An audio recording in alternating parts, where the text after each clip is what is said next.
Hi guys, it's Kathy. I hope you're doing well.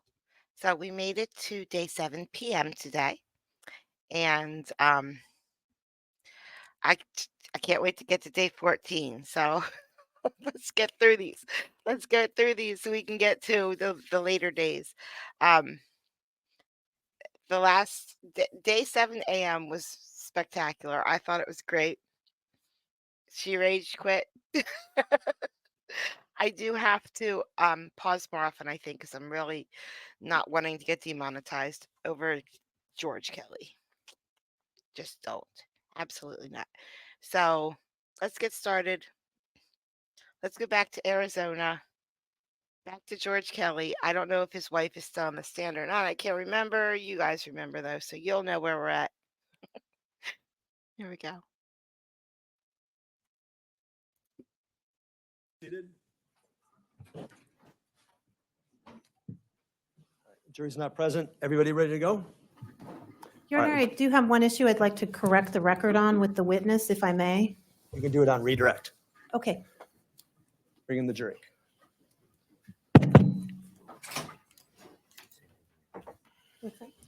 Her little guy's not here. Why is he the only one standing? Over there. Excuse me. Oh, Mrs. Kelly's back. Hi, Mrs. Kelly.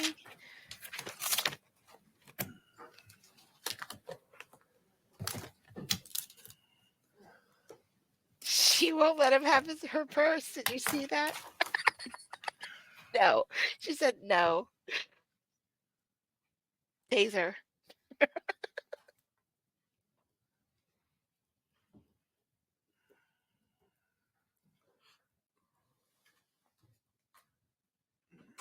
Please rise if you're proposed.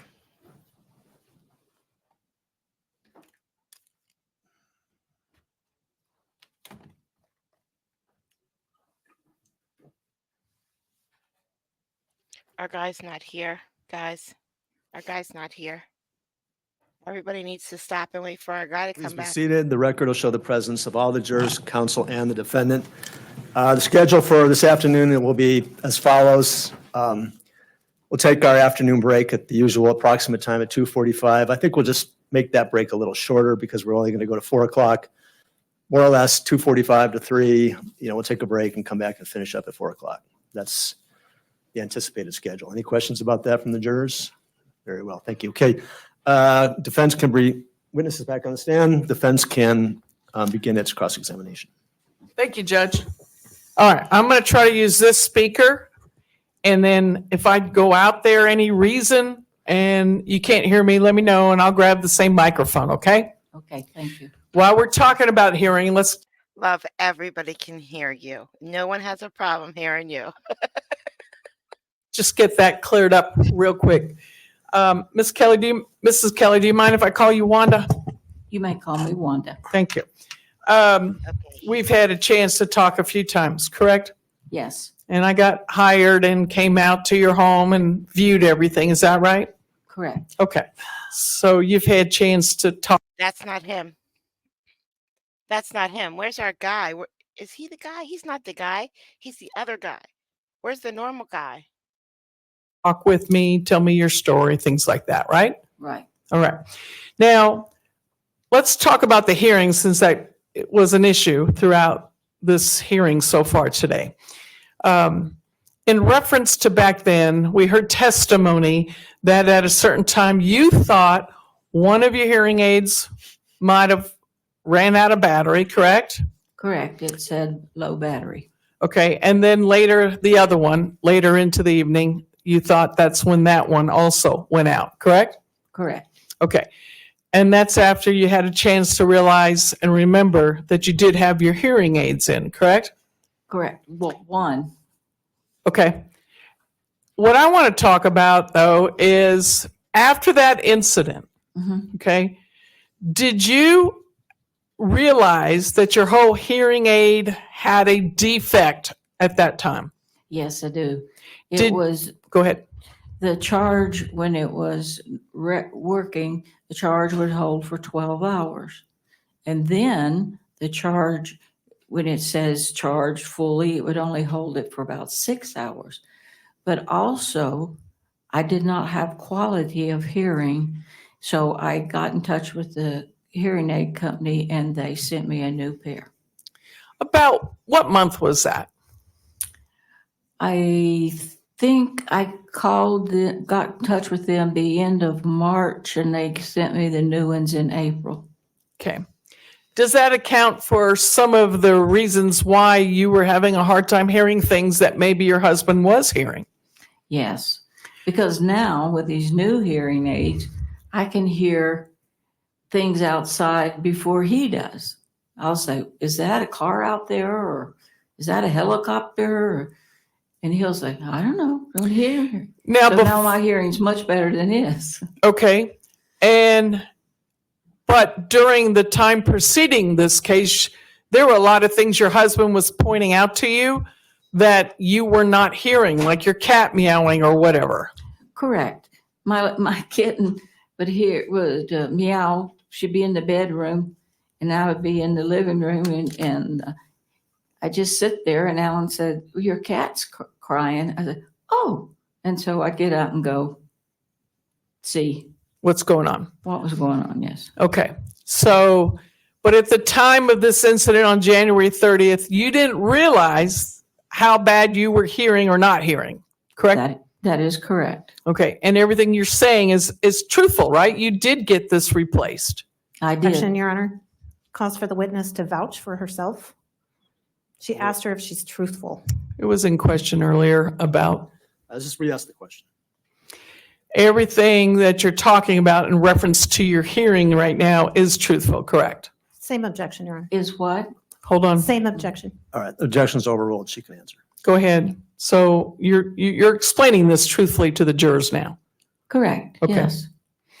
And so there was a little bit of testimony earlier about whether you talked about it or didn't talk about it. Sometimes, is it true when you're not hearing, you don't know that you're not hearing? That's correct. If you can't hear it, you can't report that you're not hearing it, right? Right. Okay. But even though you got better hearing equipment in your ears now, are they in right now? Yes, ma'am. You still have some difficulty hearing, right? Right. I mean, you've had to ask numerous times to repeat something in order to hear it. Correct. And it helped when she had a speaker on closer to her mouth and you were able to hear better. Correct. Okay. And of course, if there's something I say that you can't hear or don't understand, please let me know, okay? Okay. So even though hearing aids are not the most perfect thing, doesn't give you perfect hearing ability, does it? No. Okay, but it is a tool to assist in hearing better. It is helping me hear better because without them, I don't hear much at all. Okay. And do you believe that could account for the reason why you didn't hear the first shot? I'm sure that's why I didn't, because now I can hear thunder in the distance and say, Alan, there's thundering. He is like, oh, so that's why I did not hear that shot. Okay. And we'll get back up to that. So you could say, or there was no shot. And we could say that, or there was no shot. But there were definitely people in his yard. We know this because he shot one of them, allegedly. So, I mean, there really could have been a shot. Did anybody, I'm trying to remember, did anybody find any weapons on Gabriel? We went ad nauseum about Mr. Kelly's weapon, and I'm sure we have a lot more to go about that one. But did anybody find any weapons on Gabriel? Jumping a little ahead, but I wanted to direct that to the hearing portion of everything. So let's go back a little bit and talk about a little bit more about what the state brought up was some of the history of the two of you. You met out of high school, is correct? We met in high school. All right. And Wanda, just for the court reporter, let's both, I'm very bad at it also. Wait, I know you're predicting what I'm going to say, and I do the same. So let's be very careful to pause so her job is easier, okay? All right. Yes, and I apologize. Okay. And I will apologize in advance too, because I'm sure I'll do it. So you met in high school, so you're high school sweethearts. Correct. And you've been married for a lot of years. How many did you say? 53 to be 54 in August. That's older than a lot of people that are in this room, isn't it? Maybe. Mhm. This, I imagine, being married to someone that long, how long did you date? 4 years.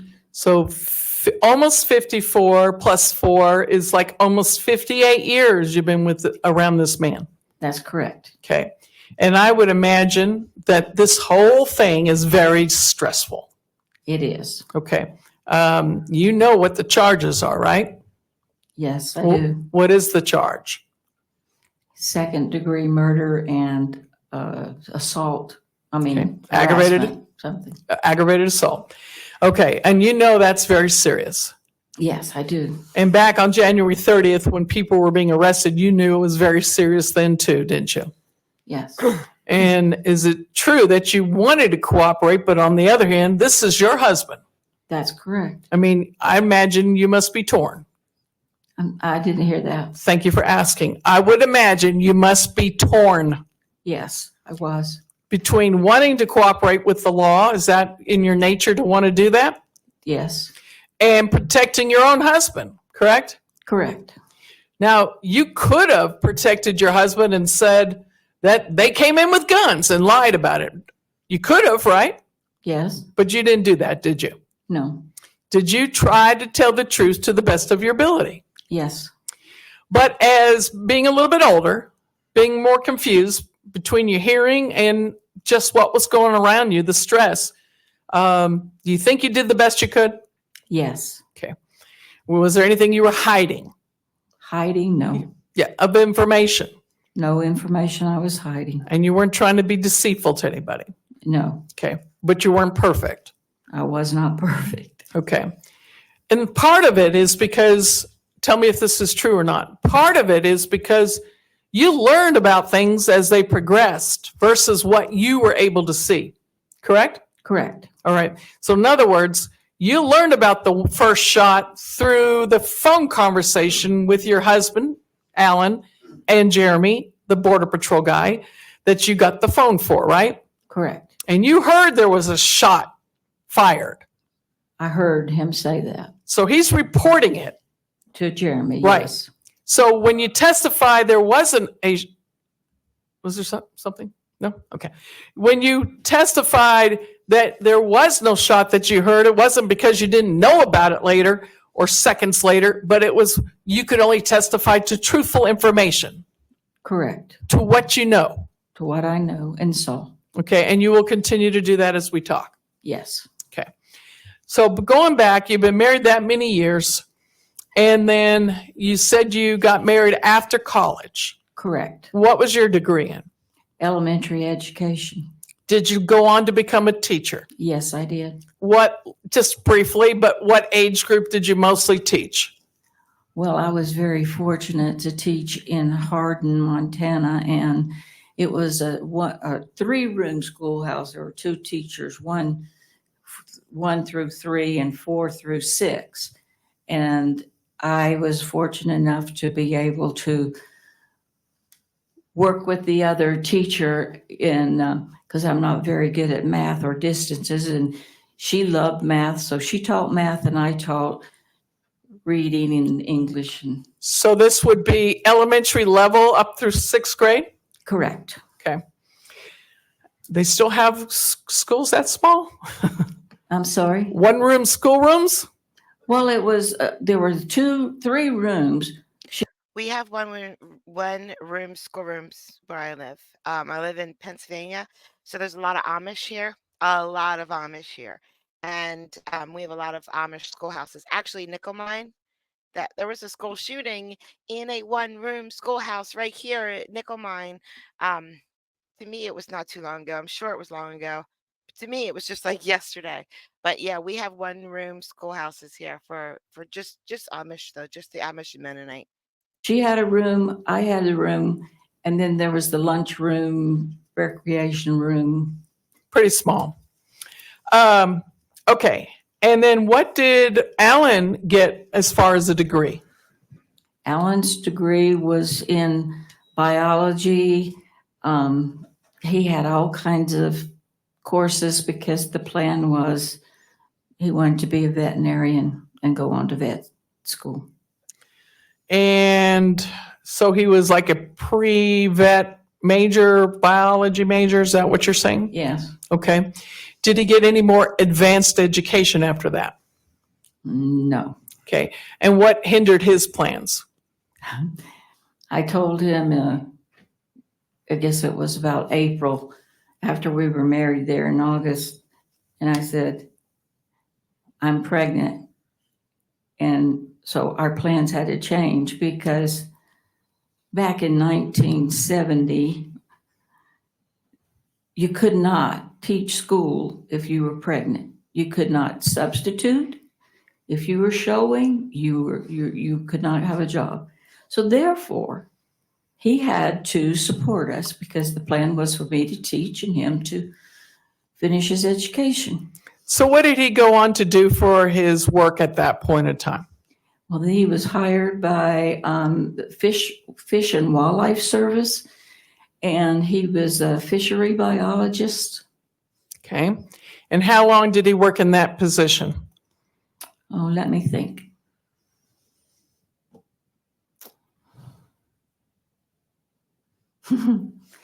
He retired. He quit that in 81, and he started in 71. So how was that? 10 years? Okay. And I did do math. what state was that? It was. We were in North Carolina at the time. Okay. And then he got his job was in Eastern Tennessee, out of Gatlinburg. He was in the Smoky Mountain National Park. That's where he performed those duties? Yes. Okay. And then what created the next change? What did he do next? Well, the state Supreme Court declared that the Bighorn River did not belong to the tribe, but belonged to the state because it was a navigable river.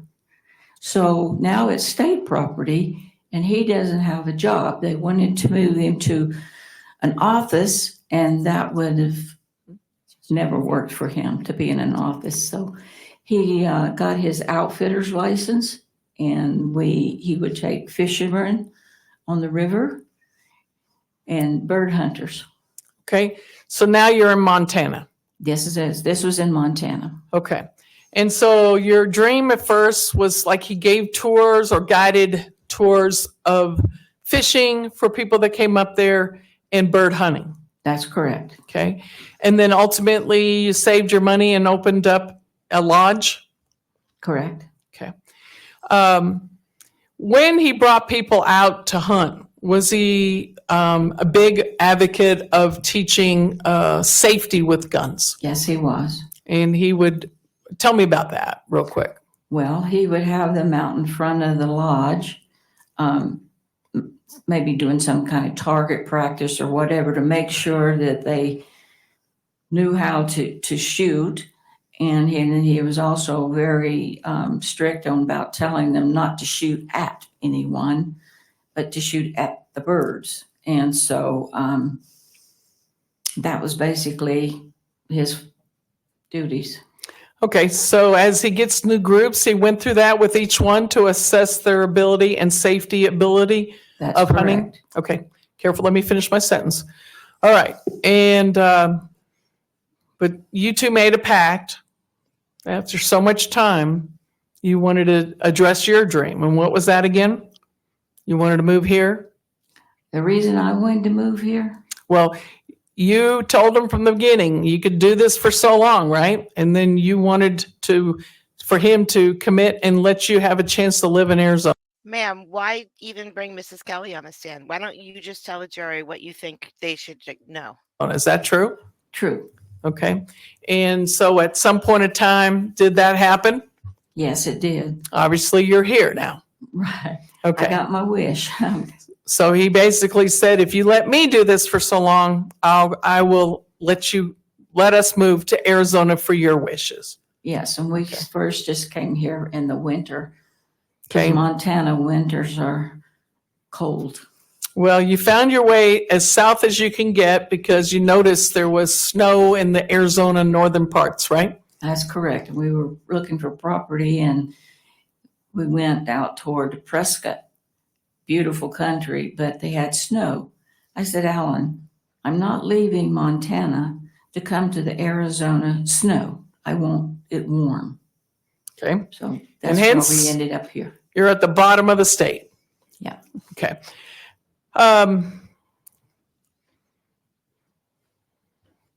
And so this particular piece of property you've owned for how many years now? Which property? The one you're on now? The one we're on now, we purchased in 2001. And we were still had our home in Canella, but we would, come over here and spend weekends and stuff. And because we had The home in Canella, is that the lodge? Do they still own the lodge? a trailer, RV that we could drive over here and spend weekends. But we purchased some property in Keno Springs area in 1999. Okay. Were you kind of sharing where you stayed between more than one property at one point? Yes, we would spend the winters down here and we spent the summers in Montana. Okay. And then ultimately you were totally down here? Yes, we sold a place in Montana in 16, and because it was a 3-day trip one way and 3-day trip back, and we were just not able to physically to do that at Okay. our age. Okay. And the house that you're living in right now, you had it built, correct? That's correct. So you bought the property, but there was no dwellings on the property. Is that right? There was no dwellings or anything on the property. And the first thing you had built was your barn? The first thing they built was the barn, but I'm trying to decide. I think we had the well put in before we built the barn. All right. So it's important to get water to the property. That's It's hard for me to wrap my head around this. Okay, I'm going back to the lodge again. So she was working as a school teacher. She got pregnant in the 70s and then couldn't work. So then it was just him. He worked on an Indian reservation, which then turned into state lands. He lost his job. She's not working. So they bought a lodge. They just bought a lot. How? How did they buy a lodge? If she's not working, he's the only one working.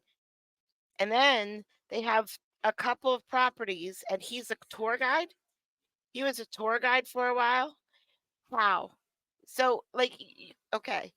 You know those shows where they fix up your house or whatever and they're like, "Yeah, I'm a graphic designer and he paints butterflies on stones and I want a $4 million budget." This is what it's sounding like to me. I don't understand how they were able to do this. I don't get it. correct. Okay. But as far as living or the ability to live on anywhere on the property, were you living in the barn first? Yes, Were you living with your RV in the barn? correct. Okay, so it's a good sized barn. Oh, yes. And then eventually you had your house built. Yes, we started building it in 2008, moved in February of 09. And this is a single story dwelling, correct? Correct. And we saw some pictures earlier, right? Yes. Okay. And then once you had the house built, you quit living in an RV. Where is your RV? Do you still have it? We have an RV that is parked up in the mountains of Okay. Arizona. Okay. And now you're living in the home and you're still living in the home. Well, yes, we're still living in the home. That's our primary residence. Okay. You already discussed the animals, but over time you had different amounts of animals, some of which you were caring for other people, like their cows. Yes. Okay.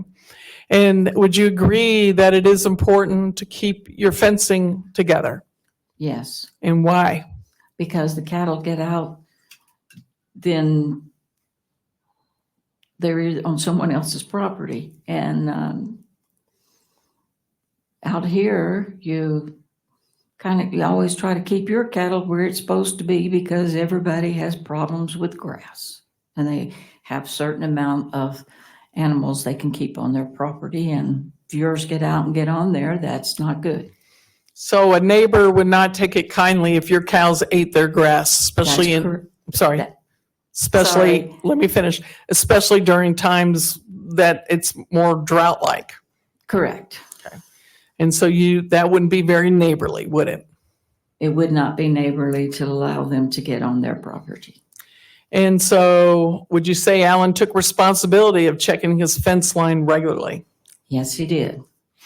and repairing it when there was no one else to repair it? That's correct. Did he assist other people to help him repair it?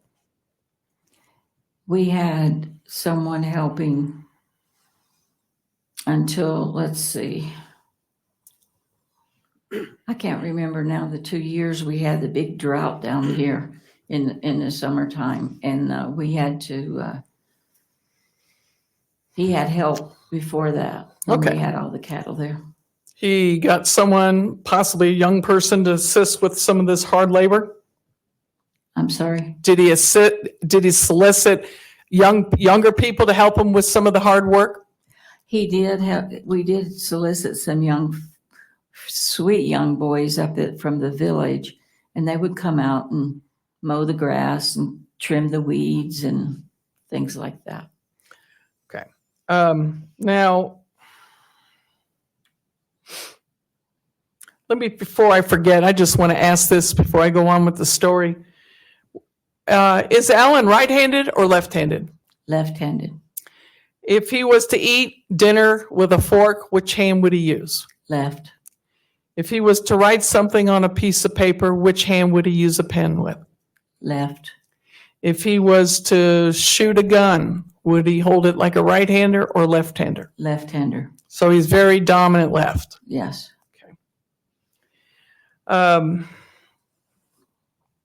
Now, you have a couple sons, but they haven't lived here. They have their own families and careers, correct? Correct, So it's just been the two of you on this property.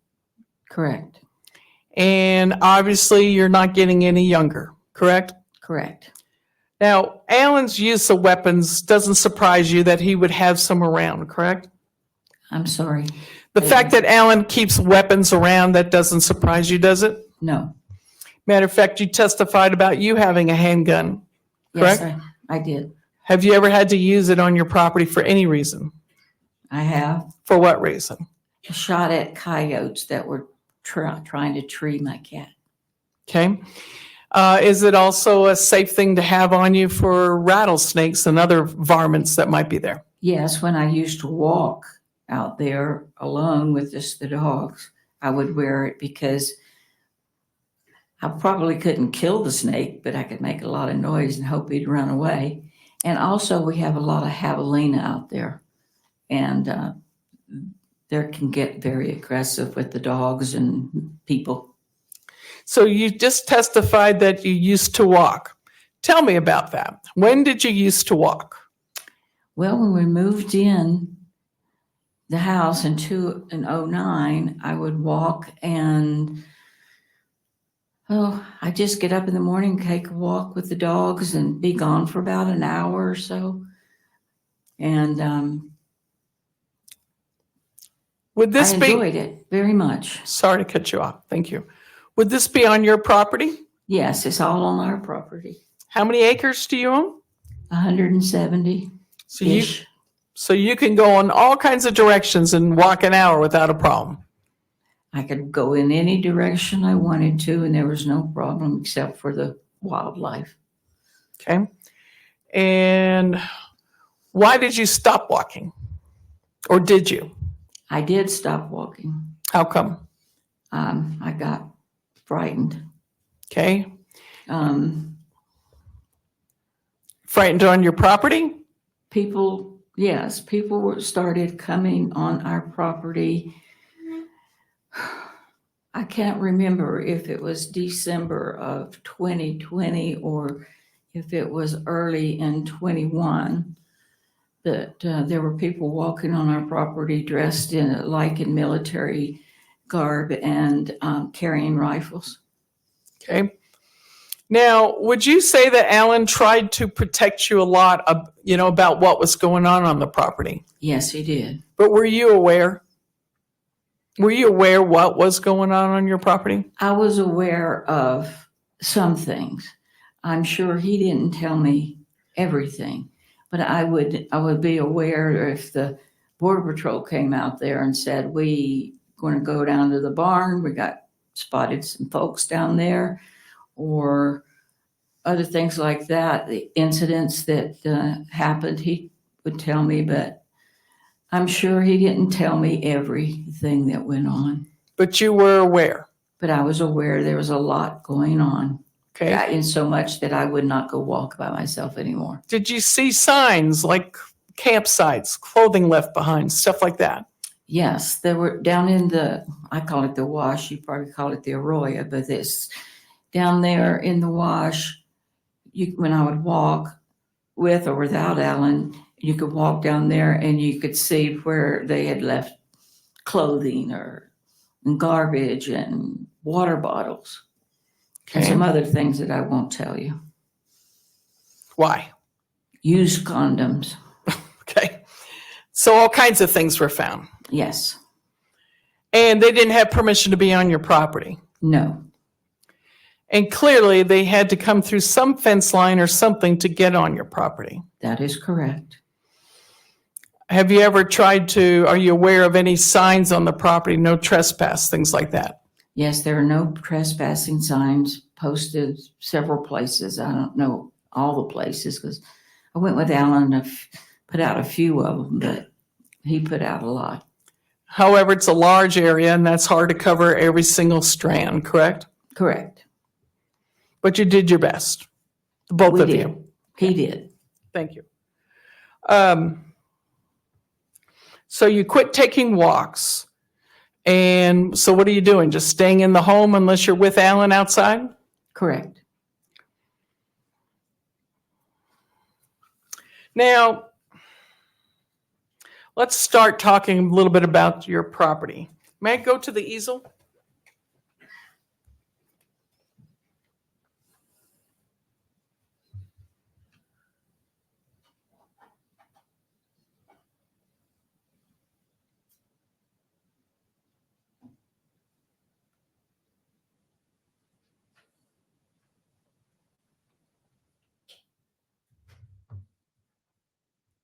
Come on, give her some aerial views like the other people messed up on. Maybe she learned her lesson. Darn.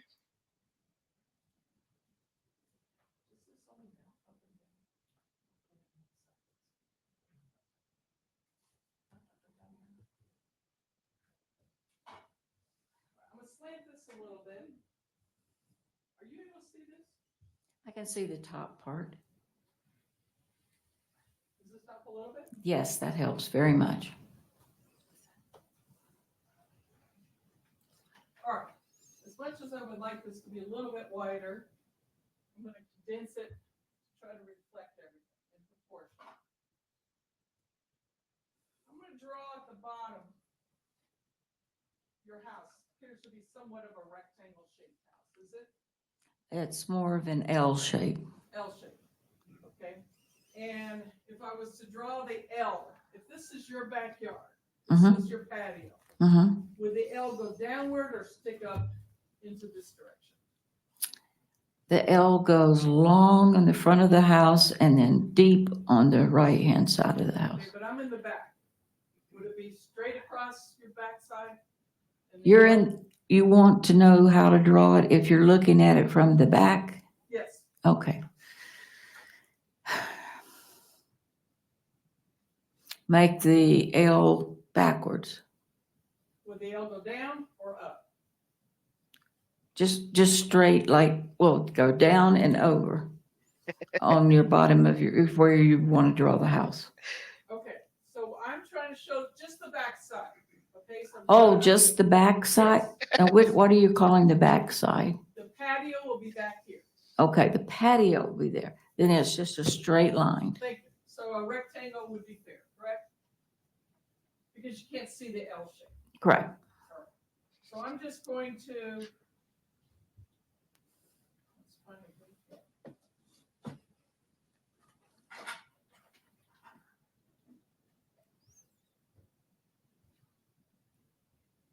I hope she draws a circle next. I drew a rectangle on the very bottom of the easel, okay? Okay, Are you able to see it? yes.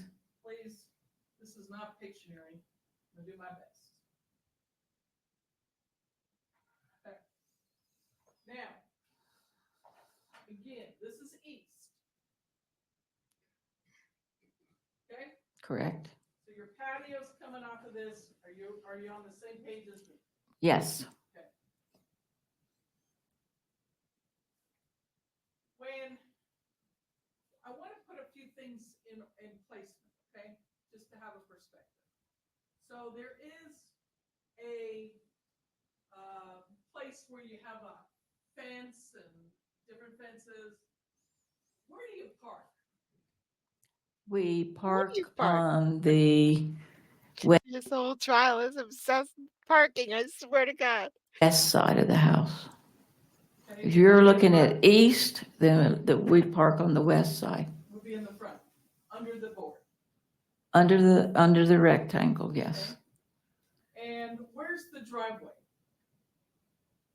Does it come up from down below and come up a little bit? Well, the driveway that we go into the garage comes straight up. You come down the gate and straight in. Now, that when we have visitors, we have a road in front of the house or a path that goes in and makes it a circle. And would that be reflected? Would you be able to see that from looking this way? It would be on the right side of your triangle. Okay, so it would be fair to say here is where your parking might end for guests. Right, Down below that would be your garage and where you would park. all right. Okay. Now, do you have a pergola or some kind of balcony item that's out there that like protects you from the sun? Yes, we have when you first come out of the patio door there, you walk and there's some pavers. And then you go up a couple steps and there's a concrete slab with a pergola over it. And that's where I have my outdoor tables and sitting chairs. So you talked about two doors, right? On this Correct. side of the building. Now, there was a door in your master bedroom, right? Correct.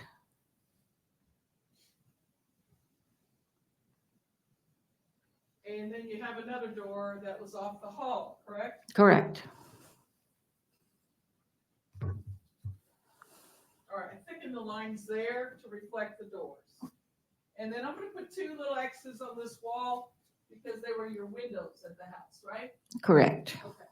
And you have a window on the side of the house too, don't you? Yes, we do. We have a picture window facing the And more driveway. doors sorry, and another door. and another door. Okay. Now, do you have a fence line anywhere on this property? Yes, we have fence lines. Okay. You said you were terrible at measurements, but you've gone out there now and revisited that topic on measuring. But you have a fence line. What is it made out of? I'm sorry, What's the fence made out of? barbed wire Okay. and post. Does it come perpendicular to your house or parallel to your house? Parallel. So if I drew a fence line across, would that be about right? Yes. Is it your only fence line? No. Where's the other fence line? Well, the fence line that's closest to you goes back towards, not right at the house, but it goes back behind the house that way. Down? Yes. And then there's also a fence from where that fence line ends. There's fencing down, say like up away from the pergola. No, on the right hand side. Yeah. You go there, there's a fence line right there down to the other fence line. No, Come on, can I have the witness step down? Absolutely. Come on down. Let's quit playing with this.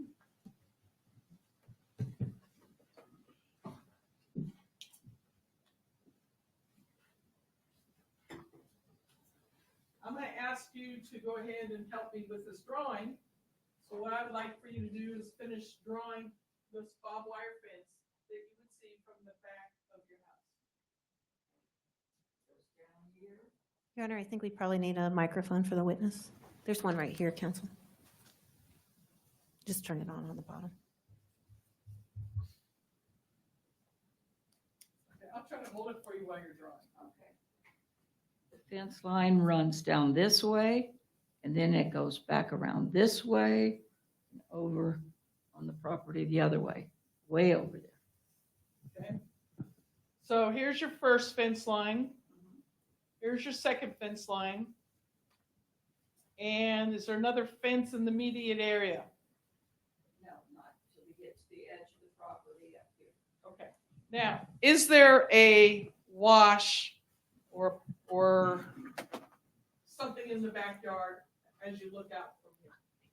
Well, when you look out, you can't see it because it's Is down there the a hill. wash out there? There is a wash. It would be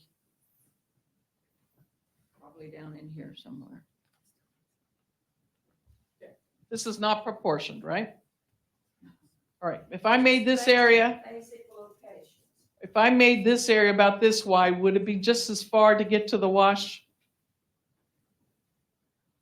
Or shorter distance? To get to the arroyo? To the arroyo, it would be longer distance. All right, let's revisit that line a little bit wider then. Okay. How many lines you want me to draw? No, that's good. Okay. So you had somewhere there was a ladder that assists someone to climb up and over the first fence line. Is that correct? All right, let's take a black pen.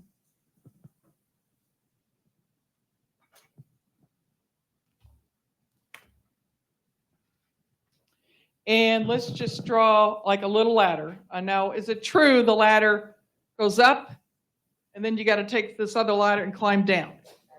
And that goes over a barbed wire fence. All right, rather than trying to draw both sides, just put a ladder somewhere approximately in the house where it would be. Right in here is where our pump house is, and the ladder is right in here. Again, this is not quite proportioned. Okay. Okay. And so tell me, can you climb that ladder and get over that fence? Yeah, I was just going No, to tell you, I think I the never have been able to. microphone was for the witness. Okay, I've Thank you. never been able to climb over that because I have two bad knees. And at Alan's age, would it be difficult for him to climb over it now? Now he does not climb over it either because it's too difficult. Did he used to? When we first moved there in '09, yes. Is it basically a shortcut to get from this side of the house to get into this pasture area?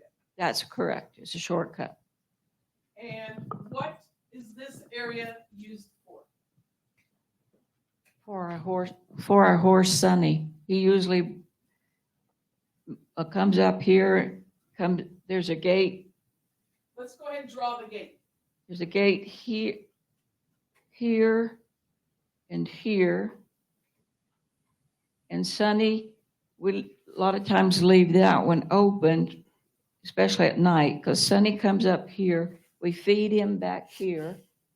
And then at night, he likes to go down to the arroyo and where it's warmer in there, and he's got some trees and stuff. So Sonny would go this way and go down there. So to get out of the second barbed wire fence, do you need to, unless you go under barbed wire, Do you need to come out of the area and go through a gate to get back in the next area? Gate. In other words, can you cut through the barbed wire? Unless you go under it, right?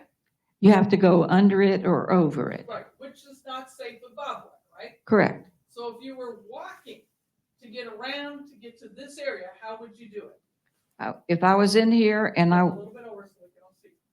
Just Oh, I'm back. sorry. You're good, you're good. If I were here and I wanted to get over here, I would go down here and walk through this gate. So you would go this way on the property. go Correct. Through a gate, and then you could come back into this area. That's correct. Unless you climbed the barbed wire or went under it. That's correct. There's no gates in between. No. Now,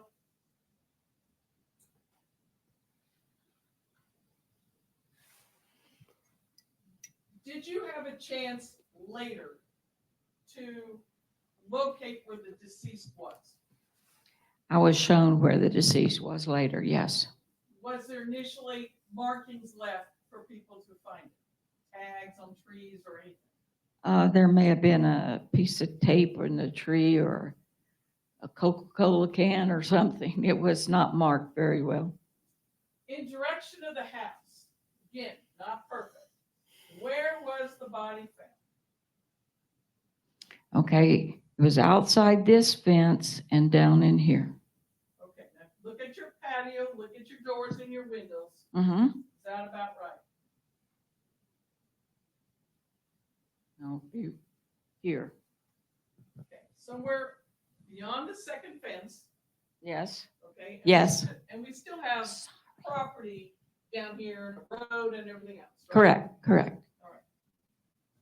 Now, would you say if you were standing in your house through your windows, Yes. would you be able to see this location of this, where the body was later found? No, Why not? too many trees. Okay, what else? Also, the terrain goes, it goes, so from my patio goes like this, and then it goes down like that to the wash. Okay, backwards this way? Yes. Okay. So would you say the elevation at this wash, and I'm gonna just put these lines across and call it a wash, okay? Okay. Would the elevation here be lower or higher than where the house is? Lower. Okay. Would the elevation here in the wash be lower than where the body was found? Yes.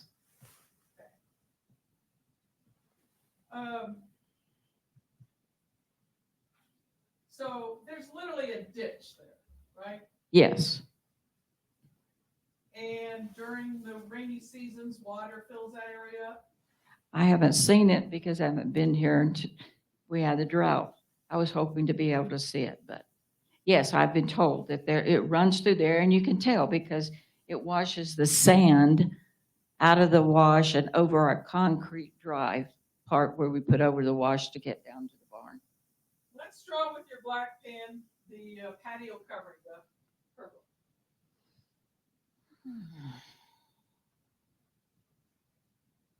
Let's see, right here's a door.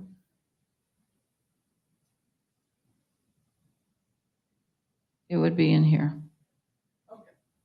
And you have, you said like little pavement type stuff, bricks or something to reflect the patio in this area. Yes. And do you have chair or seating or benches or tables underneath there? Underneath pergola? Yes. Yes, I have two tables. One's seat 6 people over here with, just regular patio furniture and chairs with cushions on them. And then over on this side, I have a beautiful concrete table with benches. Is there also a large smoker out here or something that would be in the way? Yes. Is there a box item that could be found out there? Yeah, but my line's too close. It would be right here before you get to that. Adjust your board.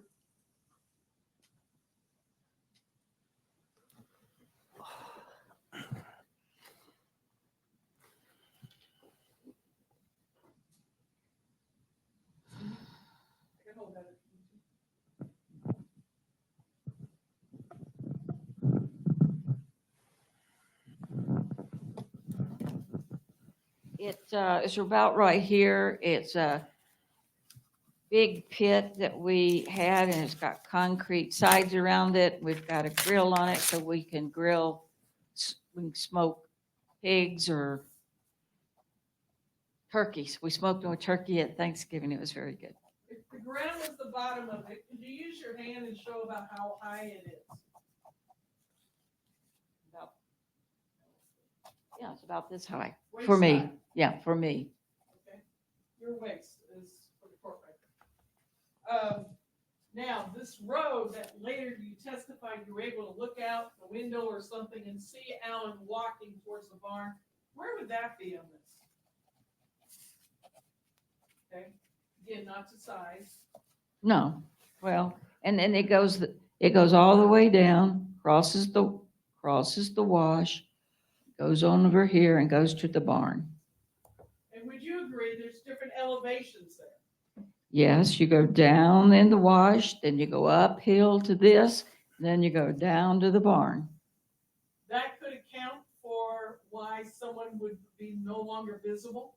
Yes, I mean, if you're here and it goes up and then down, could you lose a person yes, as far as eyesight? yes, you could, All right. because it's that deep. It's not a flat, straight shot of the barn that you can see. From my From the house, from the house, no, I cannot see the barn from my house. Actually, it's too far to see. It's too far. And then the terrain keeps you from seeing. Correct, And the elevation keeps you from seeing. correct. But you saw them walking in that direction. I saw them walking this way. Now, you said you changed your measurements as to how far they were. What about in relationship to, I think we cut off. Okay, no.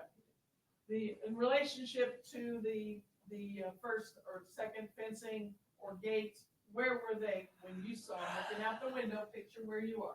Okay, I'm right here. I looked through the pergola, right out here, and there were two guys right here, just inside that first lot fence. Were they close to the fence?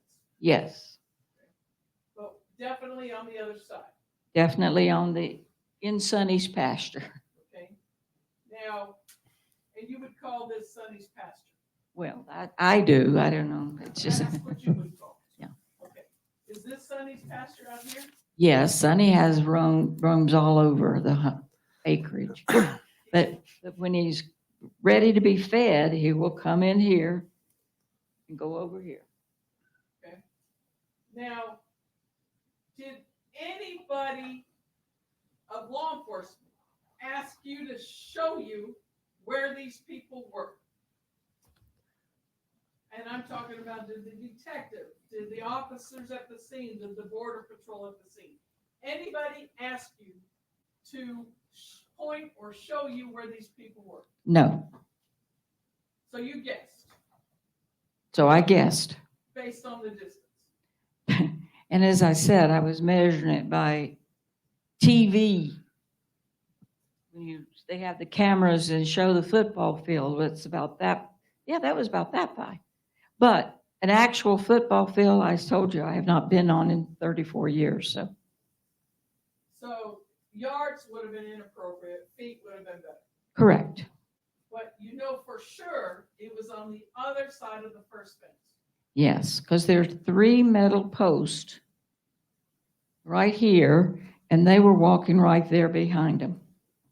Okay, and which direction? Switch fence.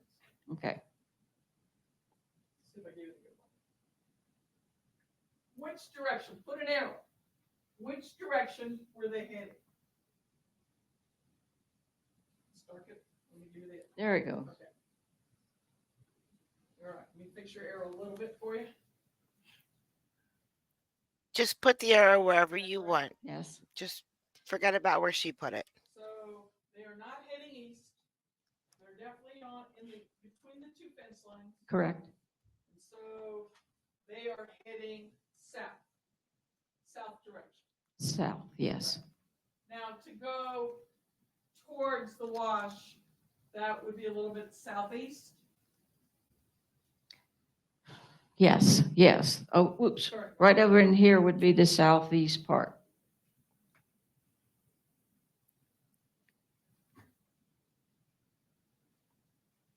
And then west will be down. Yes, When you saw Alan, we're gonna go through the story here in a minute, but you definitely saw him on the road. I did. So whoever these people were heading in the southerly type direction Correct, and ultimately possibly southeast. correct, But when you saw them, they were parallel to the fence correct. and they continued for the moments that you saw. For the few moments I saw them, yes. Who saw them first? Alan, So when you had a chance to finally look out the window, you could only see two, correct, but then more people could have been ahead of them, correct? correct, Because he saw him first. correct. So he saw, I don't know which person, but he saw one and then when, me being curious, looked out and I saw these two right here. And you later heard that he claimed there were about 5 people. I heard that later, yes. But and he didn't say, I saw 5 people. He's, He said he saw people, be quiet, yes, right? And what was the warning? Be quiet, Backpacks, Wanda. they have guns, what was the warning? the warning was he heard a shot. Okay, but that wasn't immediately, that No. came moments later. He just said, be quiet. And I guess he didn't want me to scream or anything and whatever and alert that we knew they were there. And so when I looked out the window and I saw those two, I don't know how many were this way. I did not go to the other window and look. All right, why don't you have a seat?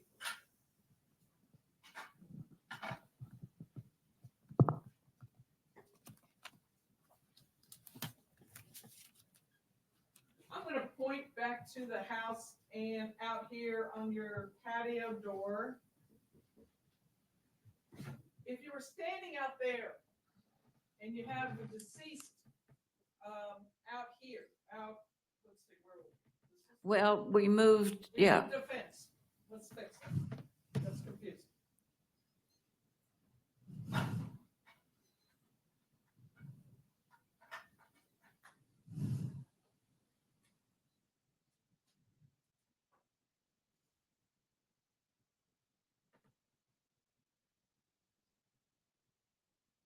Again, not to scale.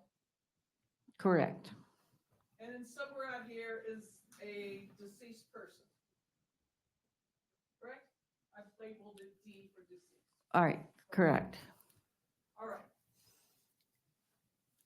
Now, this is not in proportion, but you testified just a few minutes ago that from the house window, you would not be able to see this location. that's correct. If you stepped out on your patio right here, would you be able to see that person out there?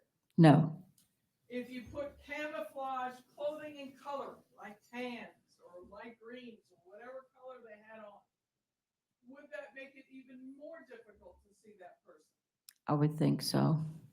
So in order to shoot that person, you would have to shoot due east when the persons that your husband was tracking was heading south, correct? Correct. No mention of someone out in the field at this time.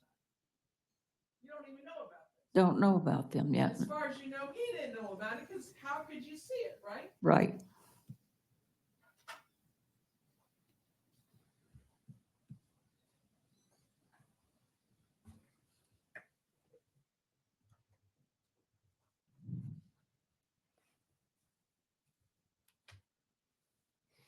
Now, the reason for Alan saying be quiet, is that to not alert anybody?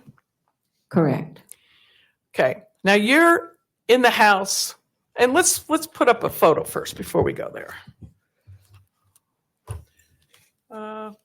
Going to publish defendants KK, and I'll do it with the machine.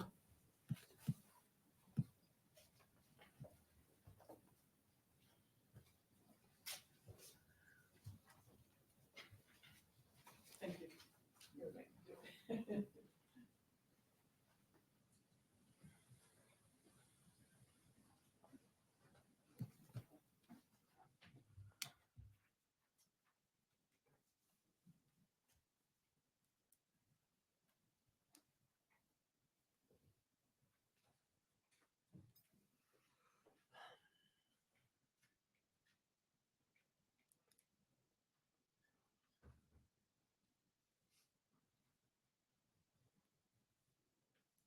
Okay, can you see that, Wanda? Yes, I can. This has already been admitted into evidence. This is the person that's taken this photo, whoever it is standing on your patio to the right side. Would that be accurate? If the house is behind you? I think they would be standing on the porch. Okay, I think a porch and patio to me is the same, but I. Okay, well, the porch runs a long ways and the patio just goes like this. Okay. I didn't know there's a difference. Okay, that's fine. But they're standing right, the house would be immediately behind them, Correct, but they'd be a little bit off to the right. As you face the direction, your door would be a little bit to the left and behind you? correct. Okay. And it is important that we communicate. So if it's confusing and I didn't ask it right, just let me know. Now,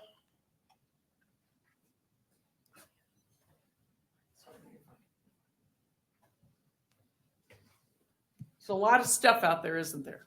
There is. And it would be way back there, this location of the deceased, correct? It would be way back. But if I was to point to the screen, I'm going to put my pen out there, assuming you can look out the window, and I would be pointing to the right with my pen. That was the direction of what was alarming the both of you at this time, right? Right. Nothing out there, way out there. No, we didn't know they were there. And you didn't know. I didn't. Right. And so if you keep going to the right, eventually you would get to that road that allows you to eventually head east again, and then ultimately wind around through the different terrain up to your barn. Correct. And you can't even begin to see it out there, right? No, And there's no houses out that way, is there? no, Nothing close. nothing. So any mishaps of shots, you would not expect anyone to have a rightful reason to be there, correct? Correct. Because this is your property you're looking at, right? Correct.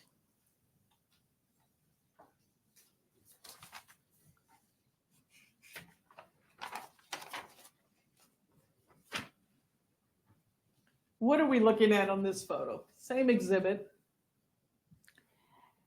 That's the close-up of the barbecue grill that we smoke on, and a bench seat on the other side of the Hey. barbecue.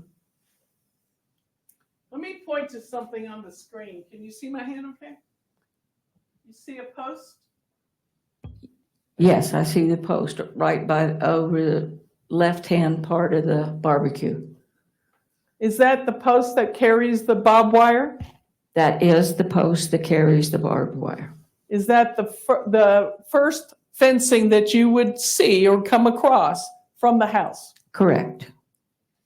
And so you're saying someone was just on the other side of that? Correct. Two people, Two people that I saw, two guns. two guys and two guns. Okay. And again, they're walking to the right, Correct. parallel to the fence. Correct.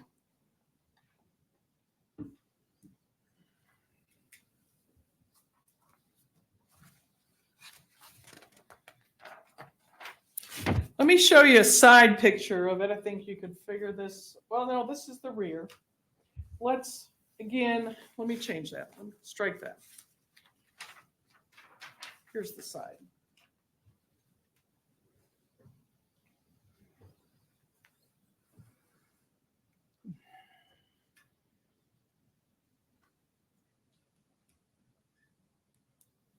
Can you see this photo?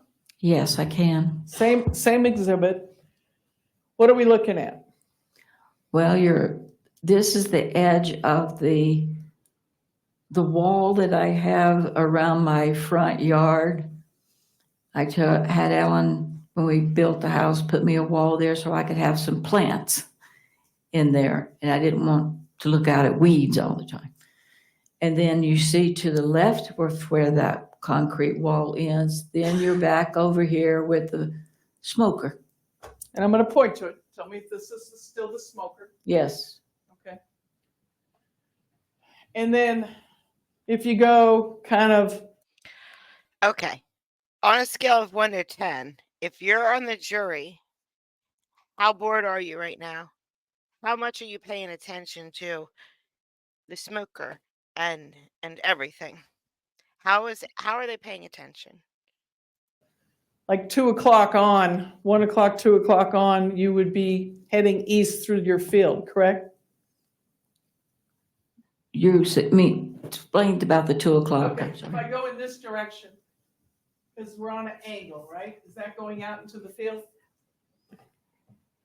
If you go at an angle, you head toward the other fence, the second fence. Okay. Now we could see the first fence in here still, right? We could see more posts going across. I do, Okay. under the leaning tree branches and All right. things. You got a pretty big sized tree right out your back door. Isn't that true? Correct, Another obstacle in the way, correct? correct.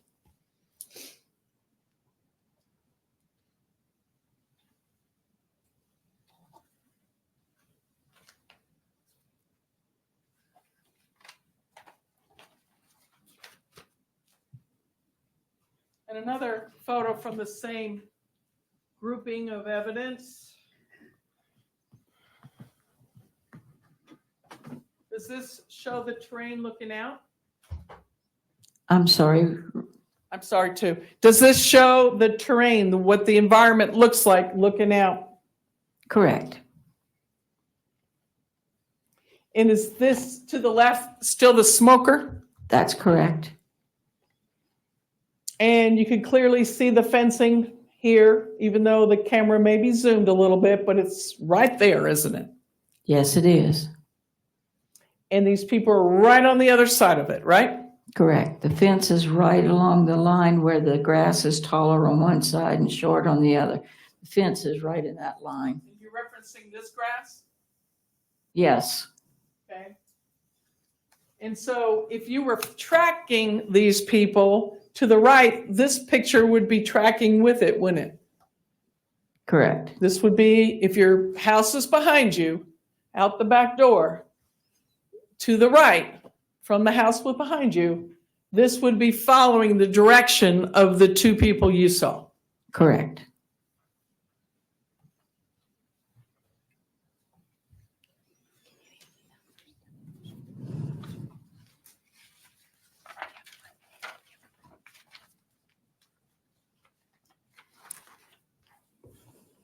And just to finish up this grouping,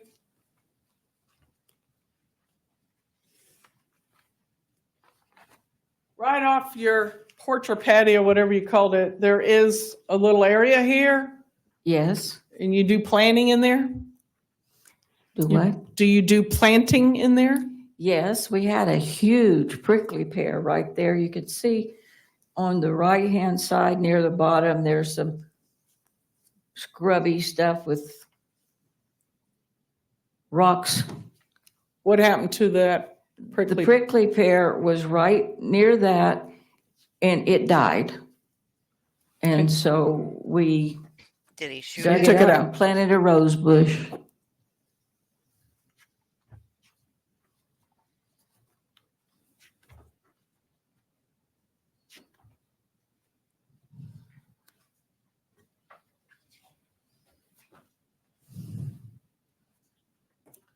Let me make one more illustration while I'm up. Let's see here, how can I do it? If I said this is the cutout right here, and a cutout is describing an area where you can look into the other room and out the windows, correct? Mm-hmm. And that's a yes, right? That's correct. For the court reporter. Sorry, ma'am. Then there's a wall, and you have a refrigerator on here if you're in the kitchen. Correct. And then there's a bar right here, or yeah, a bar. What would you call it? I call it an island because you walk around it. The island. If I was in the middle of the two, would I be able to access both? Correct. So whether you said it was an island or you said it was the cutout, it would be an accurate story, wouldn't it? Yes, Because you're right here and you can reach both and work with both, correct? correct.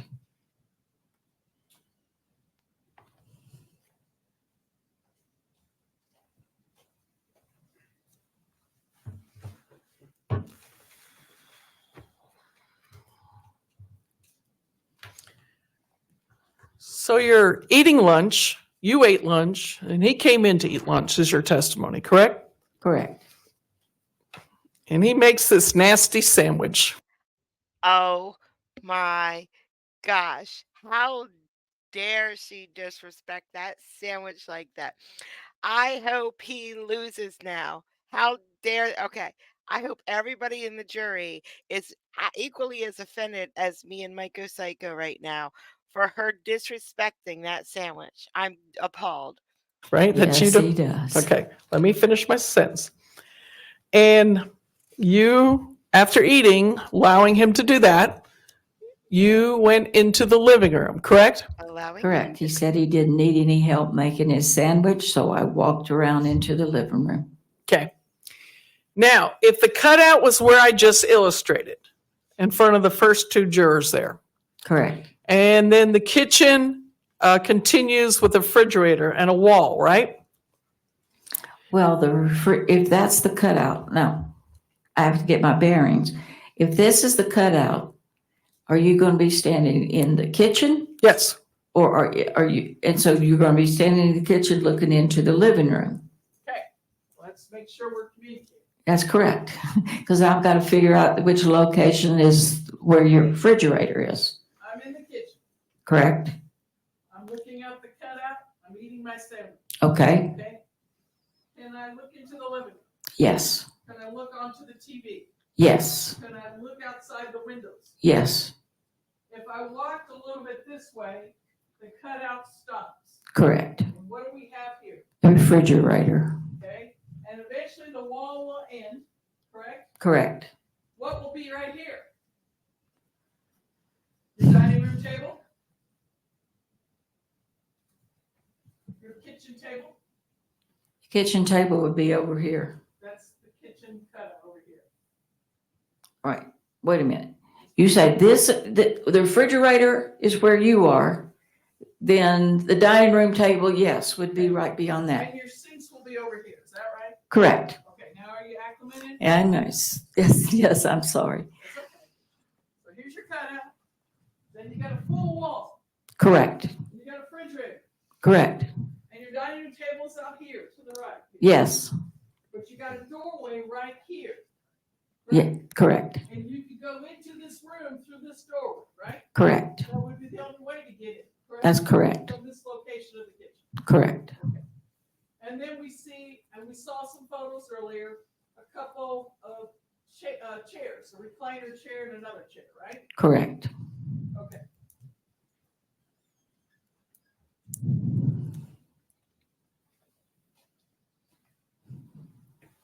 Now you go into the living room and you testified earlier that you're petting your cat.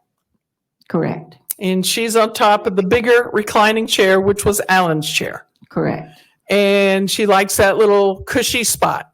Correct. And so you're paying attention to her. Is it a her or him? It's a her. Okay, you're paying attention to her, the cat. What's the cat's name? Missy May. Okay, Miss Missy is on this chair and you're petting it, and then that's when you get interrupted to be quiet. Correct. Okay.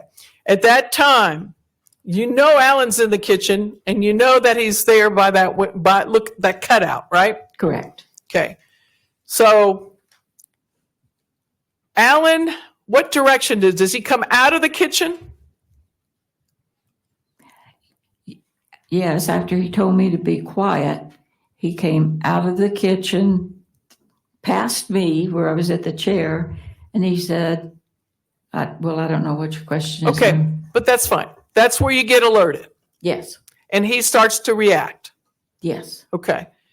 And then when you're informed to get the phone and call Jeremy, the Border Patrol agent, he's your liaison, isn't he? Correct.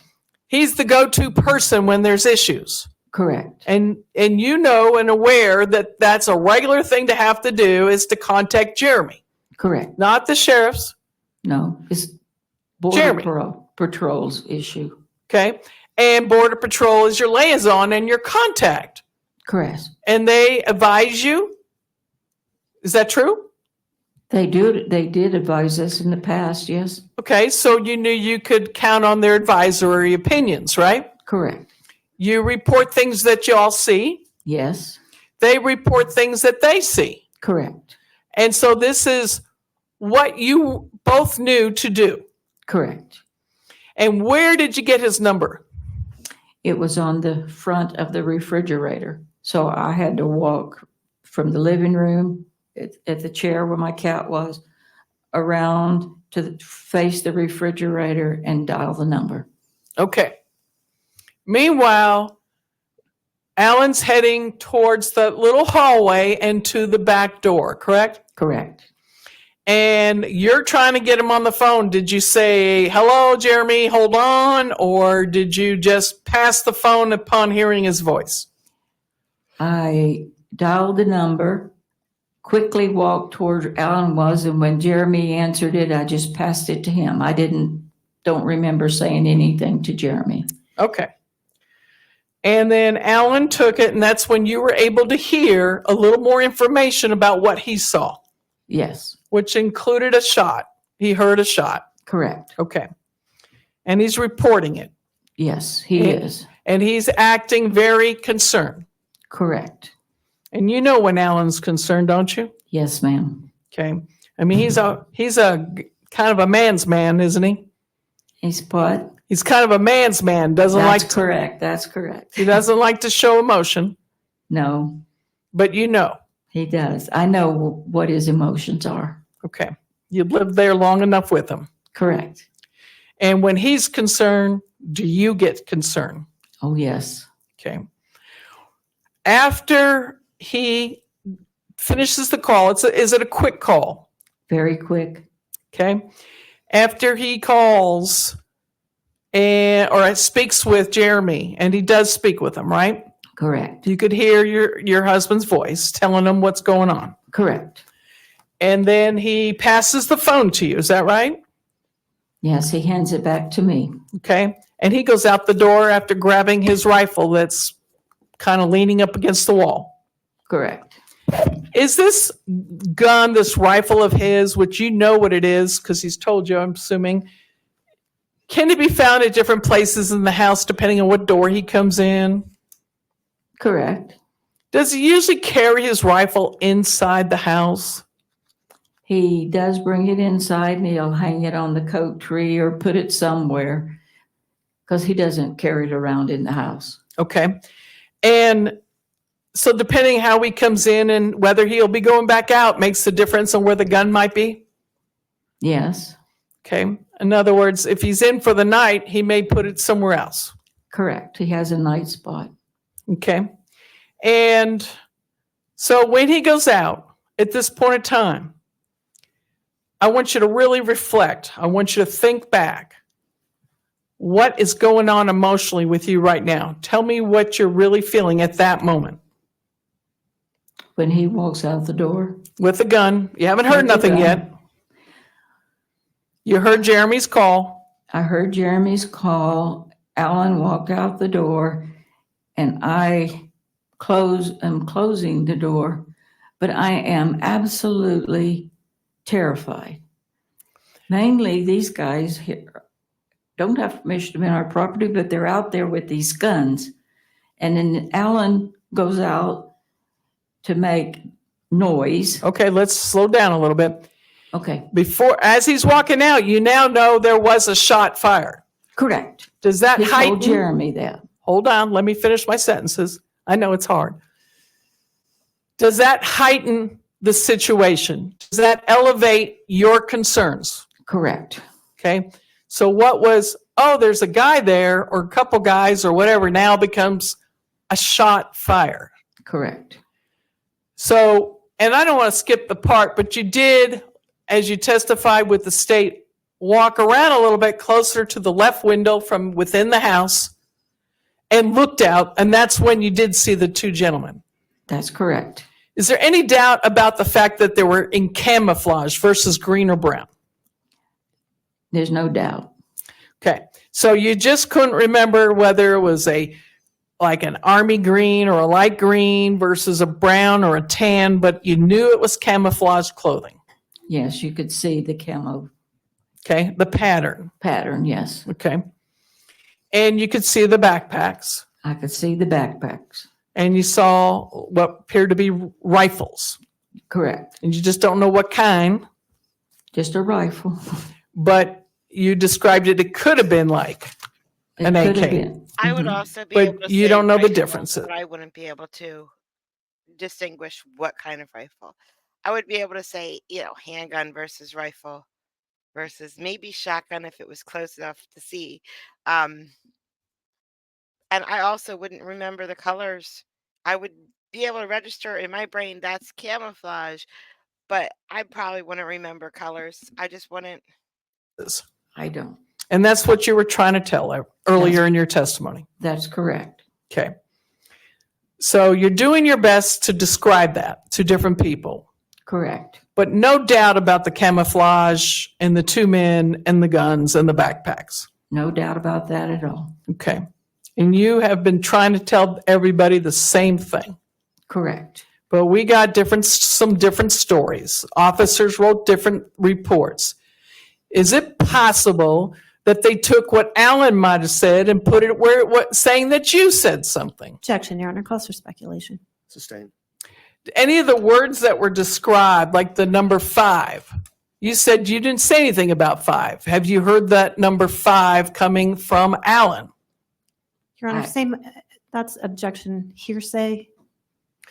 Well, we'll come back to this after our mid-afternoon break. It's now about 12 to 3. Why don't we come back at about 3:05? We'll take about a 15-minute break. Make it 3:10. We'll make it a 20-minute break. We're in recess until 3:10. 20 minutes equal power nap. Do I fast forward or do we all just take a power nap real quick? Oh, that's hard. we all deserve it. And if it's part of the video and I don't play the video, then you have nothing to do for the next 20 minutes anyways. You might as well take a power nap. No, if you want to take a power nap, then you're just going to have to pause the video. I got to fast forward for those people who don't nap. It's a short video today anyway. It's only a little over 2 hours.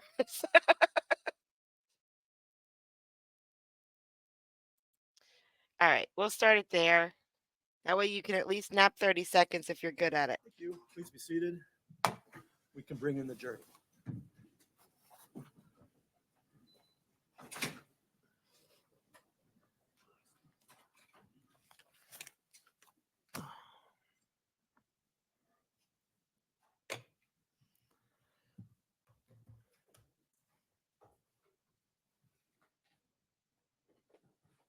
Here goes Mrs. Kelly. Let's see if he tries to take her purse again.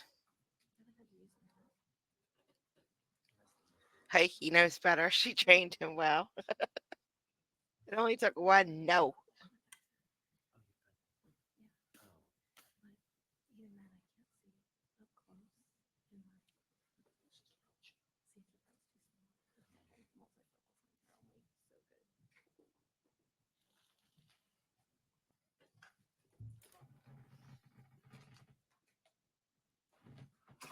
Please rise if you favor.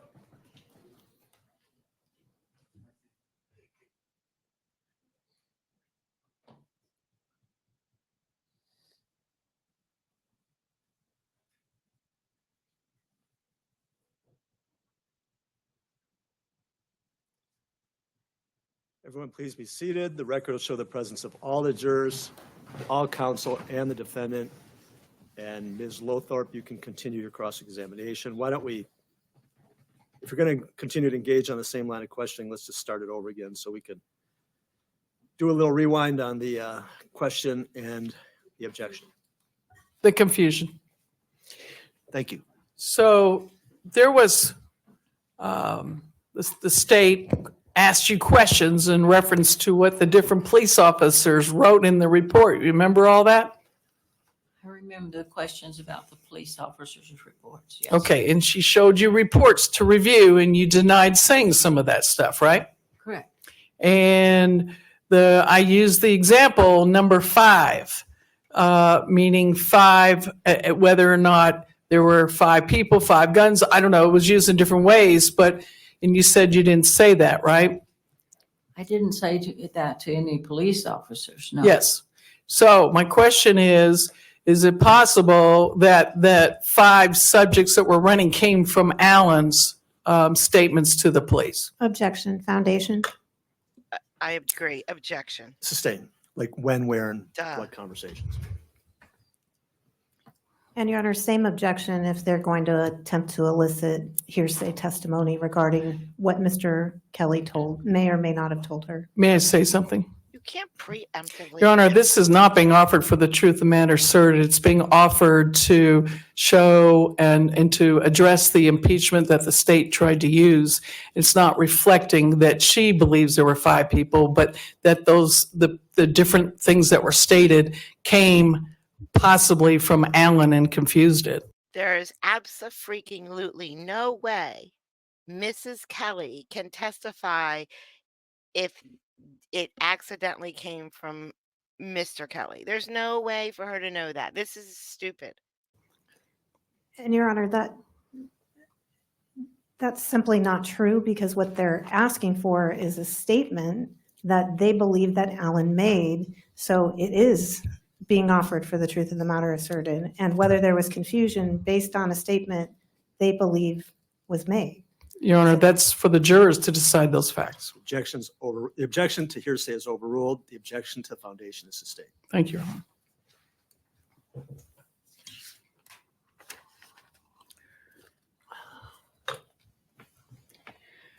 Do you remember earlier that with Officer Monreal, that the prosecutor showed you the reports and wanted you to confirm or not confirm his report that said you saw 5 subjects?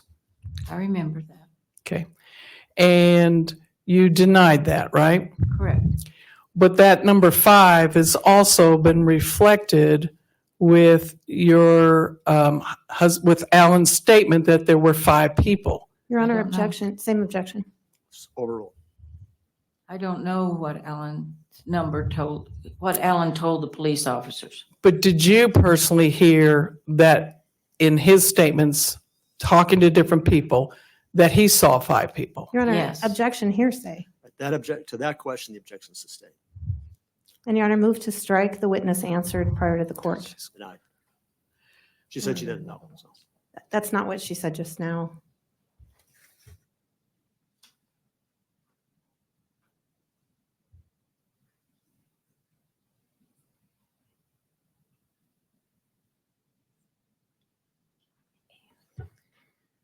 Your Honor, this is your fault.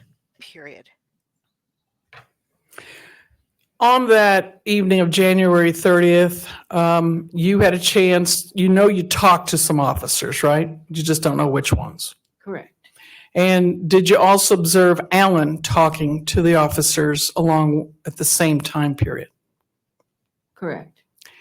And did you ever hear from Alan that there were 5 people that were running in front of the house? Objection calls for hearsay. Sustained. I'll move on.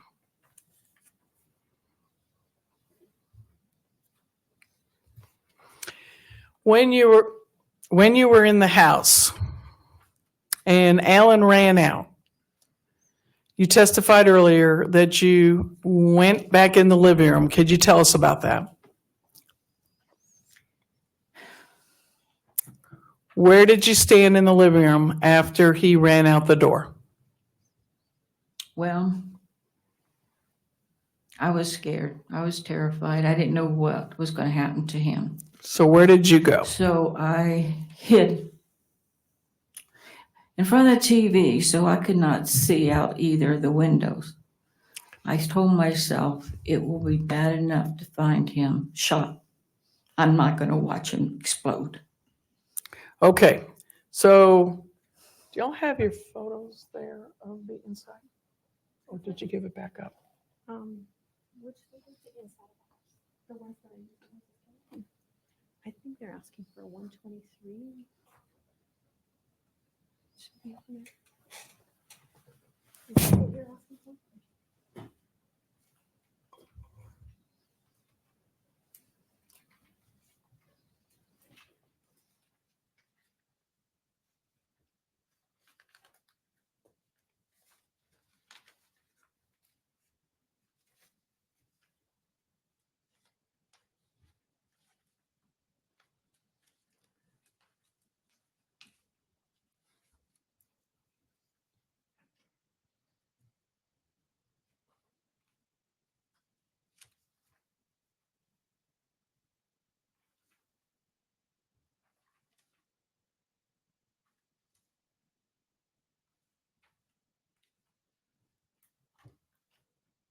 Objection, delay of game.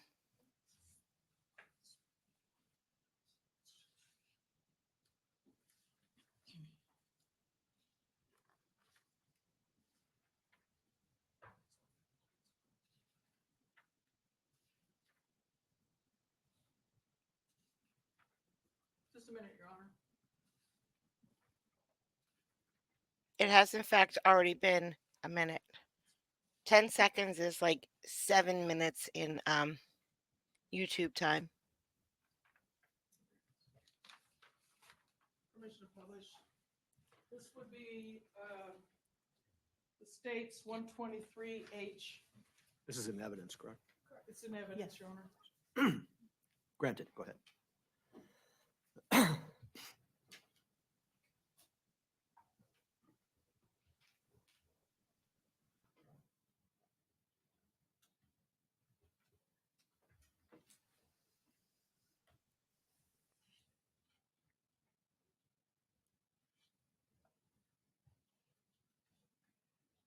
Wanda, can you see this photo? I can. Does this photo help assist where you stood? When Alan went outside, Yes, ma'am. yes, I was standing directly in front of that console table with the TV that's got the picture of the horse on it. Okay. And would that be right here as my finger points to it? Yes, but in the center. So why there? Because I could not see out either window, and I did not want to see what might happen. And what is going through you right this moment that you're standing in front of the TV? Praying, fearful. Now, you know there's been a gunshot according to Ellen and what you Correct. heard. You saw two people with guns. And this is real right now, correct? Correct. And you are scared. I am scared. This was too close to the house. It's too close to the house. And Alan's always been my protector, and so I was so afraid for him. You were scared to look out the window. Yes, ma'am, I did not want to look out the window. And even after the shots that you did hear, however many they were, like you said, you weren't counting, right? Correct. Each one probably seemed like a possibility of death, correct? Correct. Then there was a pause. And the pause had to be a little bit of time, right? Correct. I was afraid to look. Because when you did look, he was now going down the road where you could see out the window heading to the barn. Yes. So there had to be some time period to elapse to get to that position. Correct. And you were fretting the whole time. I was afraid and praying, and after the shooting stopped, I thought I should look out and see what's happened. Okay. But I waited. And then the blessing was that you saw. The blessing I saw was he was not lying there on the patio. Okay. And although there's been whatever going on over the time period on this ranch, this was the closest thing that ever happened to you that you feared for his life? Yes, closest to the house. Closest thing I knew about.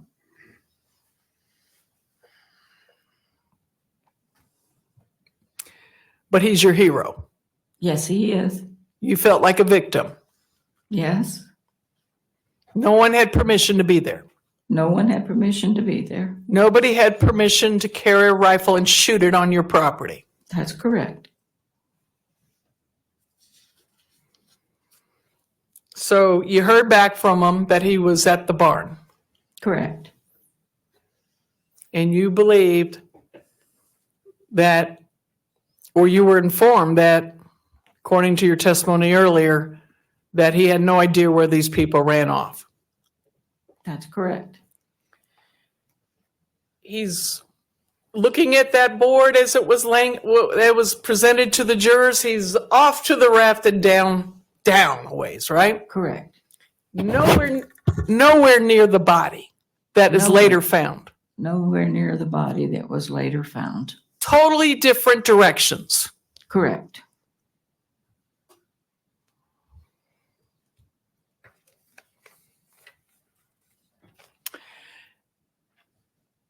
Police were called, and you weren't part of that, right? No. And they showed up, and you knew they were there. Yes. And at this point in time, after he found the body, you said he came in and told you, Correct. and then police showed up after that? Correct. And anything I'm saying is wrong, please let me know, okay? I'm sorry. Anything I'm saying incorrectly, let me know. Okay. You pretty much stayed in the house while law enforcement went out there and did their work, correct? Correct. I was watching from the window. Okay. Alan was out there for the most part with them. He was. He appeared to be cooperating. Appeared to be when I see him from the window. I mean, couldn't hear anything. Right, but he appears to be walking them to the location where the body was found. Correct. You lose sight of them when they're out there. I beg your pardon? You can't see them out there where the body is, correct? Correct. You Good haven't, night. and you didn't see the body then, right? At all. No. I You did never not. have. No. But they went in that direction out there east of your house, correct? Correct. Let me talk about the living arrangements in the home. First of all, you have a little bit of a shiner. What happened on that? Last Friday, when you were having the opening testimonies, I was told I would not be called as a witness that day, so I went home.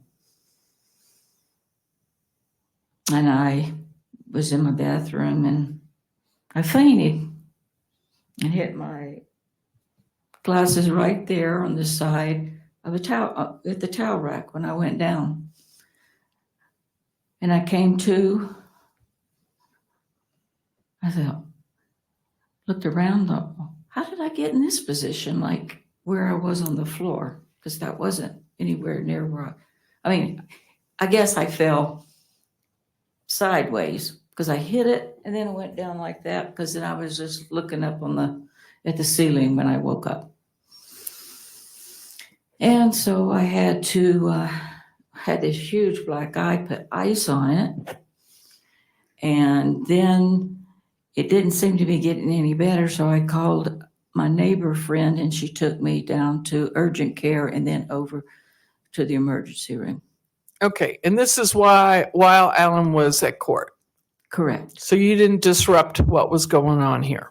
No. And he didn't find out about it till after. Correct. He said he was on his way home. He called me and said, I'm on my way home. I said, well, I'm not home. I'm in the emergency room. He said, what? No, I said, I was at health urgent care at that time. And he said, what happened? I said, well, you'll see.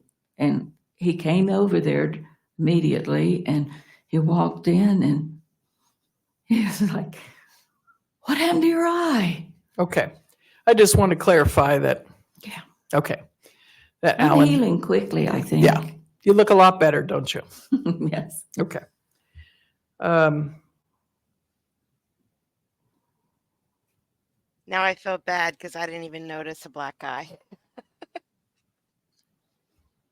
I don't know why I feel bad. It doesn't matter if I notice a black eye or not, but now I feel guilty. How long were law enforcement out there before they asked you to come out of your home? Are you referring to the nighttime? Yes, ma'am. Again, I'm not looking at the clock, but I would say I was inside there watching them for about 30 minutes. Okay. What happened when law enforcement came to you? Well, it came up and knocked on the door. It was a man and a woman. And I thought, finally, someone's going to tell me what's going on. And so I opened the door and they said, "Get your coat. It's cold outside." Okay. So did you get your coat? Yes, it was hanging on the coat tree right by the door, and I picked it up and put it on. I asked, "Do I need anything else?" And the lady said, "You might want to take your purse." So I left. I had not stepped out of the front door yet, so I went back to the bedroom to get my purse, and I got back over there, stepped out the door. You want me to finish this? I don't know how far you want me to go. Where did you go? I stepped outside the door. Alan hollered, "Turn on the porch light." So I reached back in the door wall, turned on the porch light. Then he said, "The other one too." So I had to go back in the house to go around to the door, to the patio, to turn that porch light on. And the young lady followed me, took care of me while I was doing that. I don't know what she was doing. She accompanied me. That's the word I was looking for.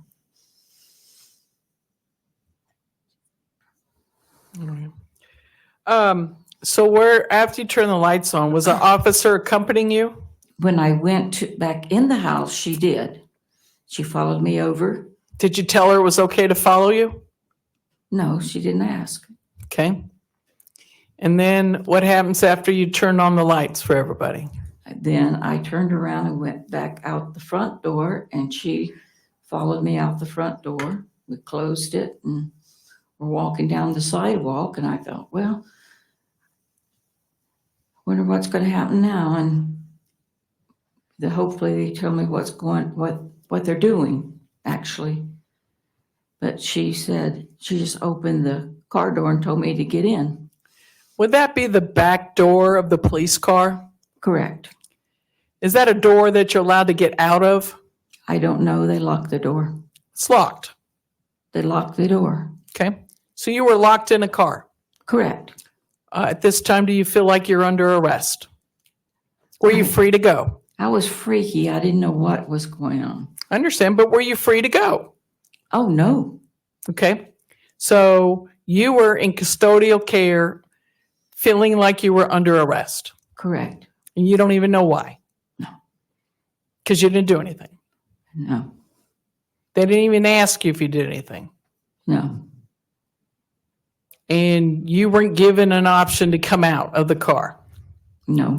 And you were escorted to the police station or the sheriff's department. Correct.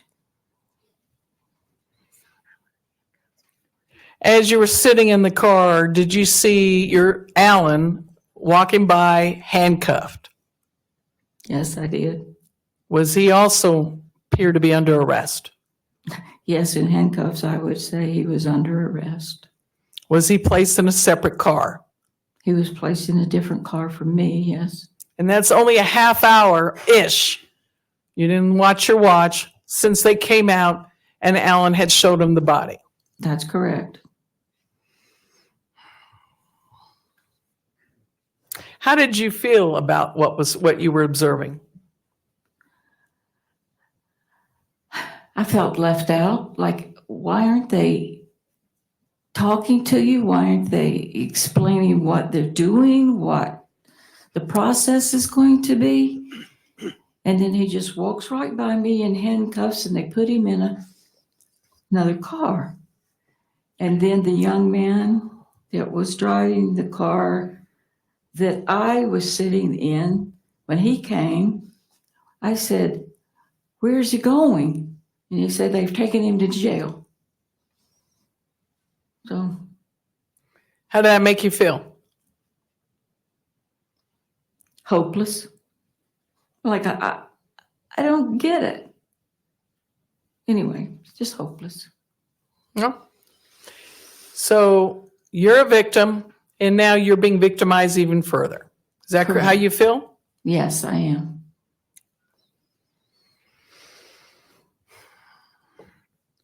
Have you ever been in this position like this before? No.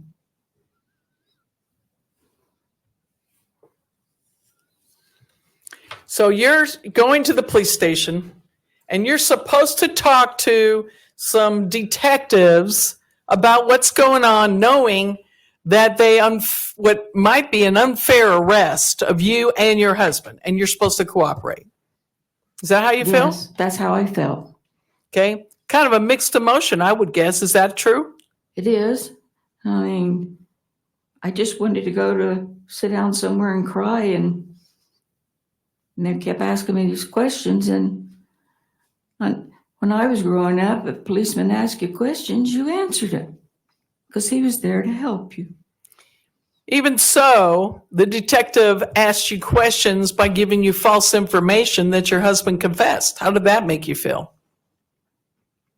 Shocked.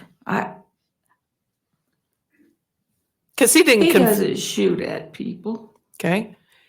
And your knowledge now is there's never been a confession, correct?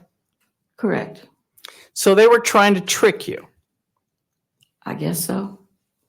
How did that make you feel? Well, when I found out later that he had not confessed, then, of course, I felt Mistreated would be a good word. mistreated, lied to, Objection. Come on. trickery, whatever. It was just, that night was the most horrible thing I've ever been through. Were you ultimately released? Yes, they set me in the police station, and then eventually they took me home. And about what time do you think that was?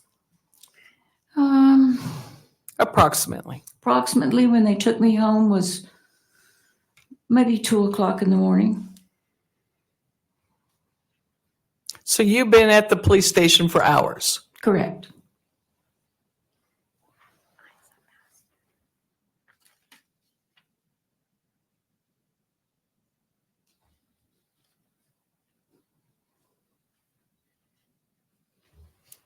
Didn't you try to ask the detective whether or not you had to answer the questions he was asking you?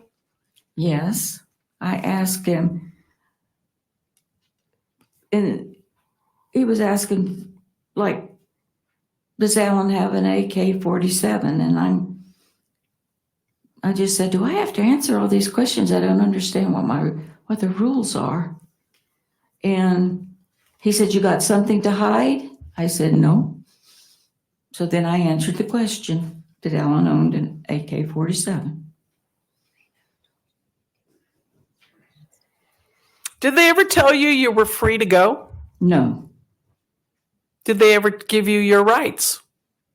I do not remember them reading me my rights, no. I have a right to remain silent, anything you say, and all that. You never remember They hearing that. never told me that. But yet you couldn't go. No, I felt I could not go. I was in their custody. I couldn't leave. So you went home by yourself. You were taken home by yourself. I was taken home with the police car that I think is the same police car. They all look alike to me, but the one that I went down there in, then they drove me in that one back out to the house. And they told me to sit in the car because they had the search warrant, and they showed me, and they went inside. So you had to sit in a car for a while they still were conducting searches of your home. Correct. Did anyone ask you to locate the rifle that Alan had in the home? Yes. Did you? Isa asked me, where did Alan usually keep his rifle? I told him, most often I remembered seeing it on the coat rack by the front door. But would you have been willing to show them the rifle if they had just asked you? I didn't know where the rifle was. Okay. But you could have looked for it, right? I could have looked for it, yes, if they had asked me to help. Okay. And you would have? I would have helped them. Okay. You were trying to cooperate. I was. But then they want at a later date, the prosecutor at a whole different date wants you to give her your passcode, right? Correct. Did she show you a warrant? No, Do you feel you have some privacy rights? yes, So are you at a point now where you realize that the state has become kind of your enemy? kinda. Yes, Maybe on that date of the arrest, would you have given them the phone? if they ask for it, But later, when the prosecutor asked you months later, whatever date it was, yeah. you said no, you weren't going to give it to her, correct? The password, you mean? Yes, ma'am. I didn't because, like I said earlier, I don't think I remember the password on that. That was a brand new phone. I'd had it about a month or two. And then it was gone. And I had to go get another phone. So I don't know what the password was on that phone. You had a different phone now? Yes, So they wanted your old phone. they kept, well, it's my new old phone. Oh. They kept it. They kept it. They kept evidence of your stuff without anything for a search warrant or anything, right? No search warrant, no receipt. And when they let you go, they didn't let you have all your property back, like your When they took phone? me home that night, no, Did they explain themselves? no, So you lost your phone and had to get a new phone. correct, And now you had to come up with another password. correct. Oh. So you couldn't remember the old one. I don't. Okay.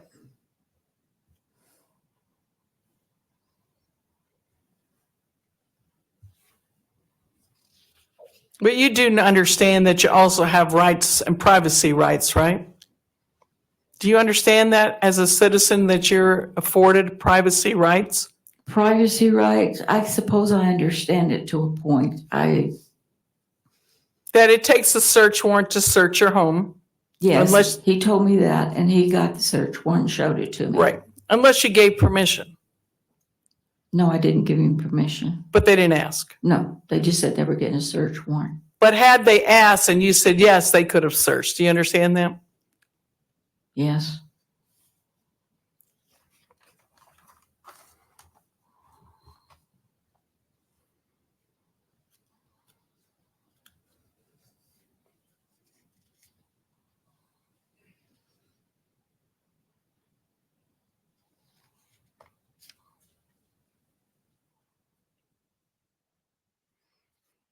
Just a minute, Your Honor. Reviewing some notes.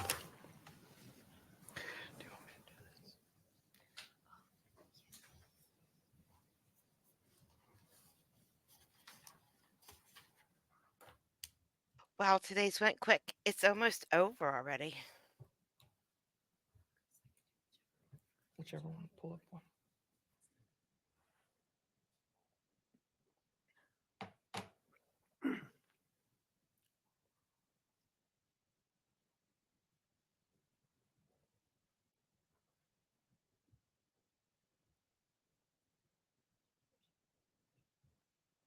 Okay, this is Castaneda. Which evidence?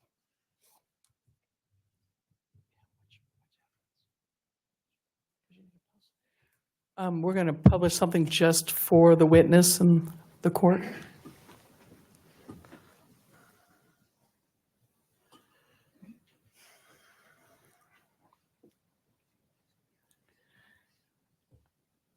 Could you look at your screen? On the bottom of the paragraph, the bottom paragraph of the upper page. at the upper page. Upper page, yes. Okay, and I want you just to review it. This is Deputy Castaneda.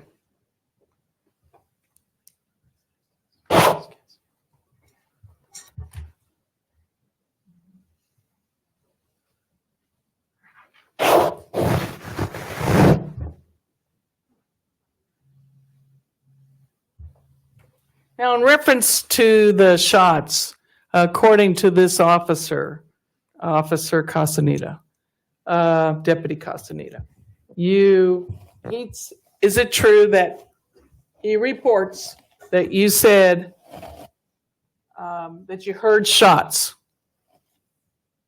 outside? You see that part on the last sentence of that top paragraph?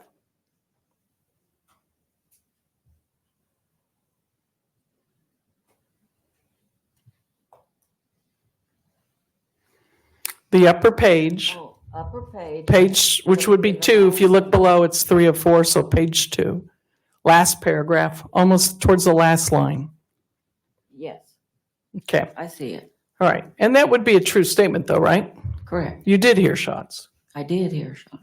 Now, just bring some clarity to that for a second before I move forward. You have no idea at the moment of the shots who's shooting, correct? Correct. A lot of testimony came earlier, but there's a lot of I already know or presumptions. But at this moment of these shots, you are hiding in front of that TV, right? Correct. So you don't know if someone else is shooting at your husband or if he's shooting or both, right? I do not know. Okay. Kind of hard to testify to who did what and whether your husband shot if you don't know, correct? Correct. But you know now I know now what. who shot. Yes. Okay. I mean, you learned that he was shooting in the air Correct. towards the first grouping, Objection, Your Honor, calls for hearsay.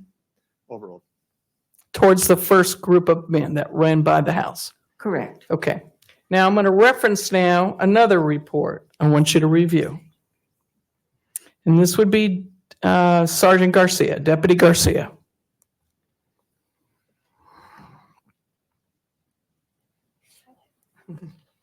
I want you to look at the upper page and I want you to go to, there's 3 paragraphs from the bottom. So the second paragraph from the top, starting there towards the bottom, so read that the bulkier paragraph to yourself.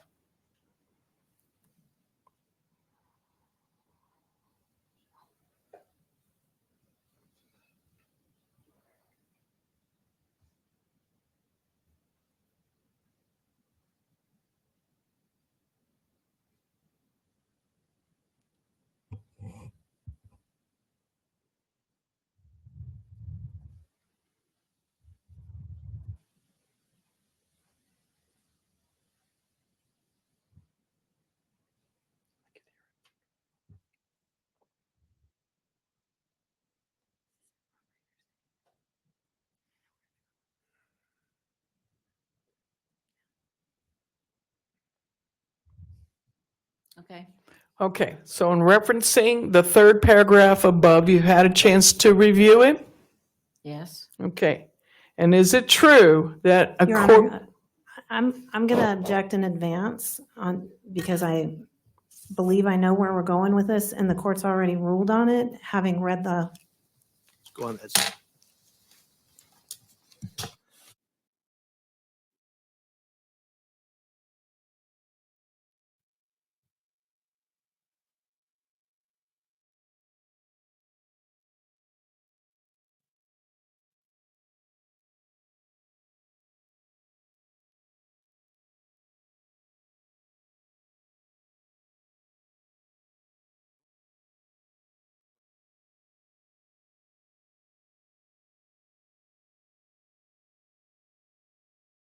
I mean, it's not really a day if they don't put their headphones on for us to be quiet for a little bit, right?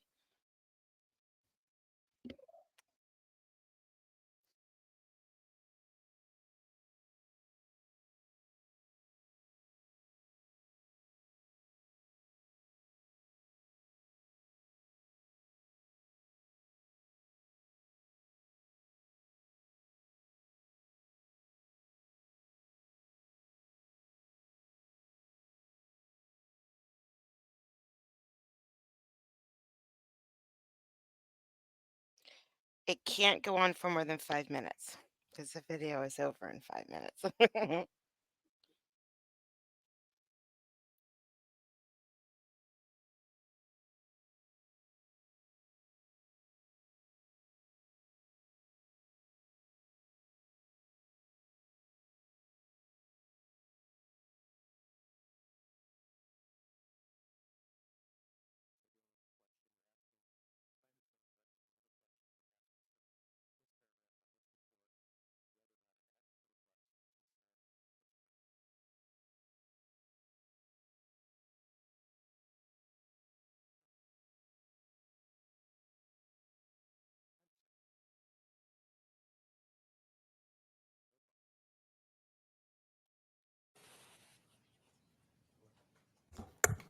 Go ahead. Thank you. Okay, so you had a chance to read this paragraph, so I can ask you a question about it.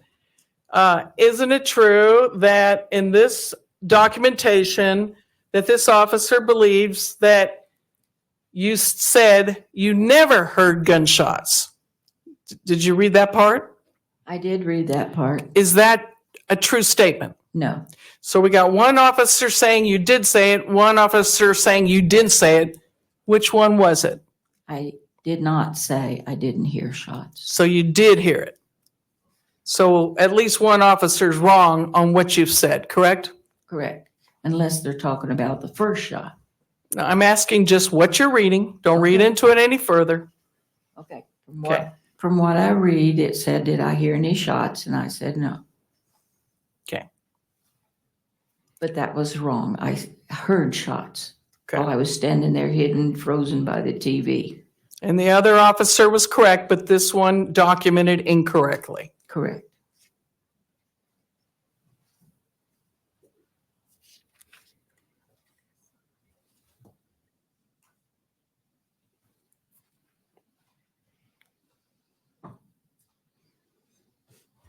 There was some talk about whether Alan came in immediately and checked on you. I mean, he was out there where the issues were going on, right? Correct. He was out there. And if he felt immediate threat called for him to check on you, do you believe he would have been there? Yes. Yes, he would have been in there if he thought I needed to be checked on.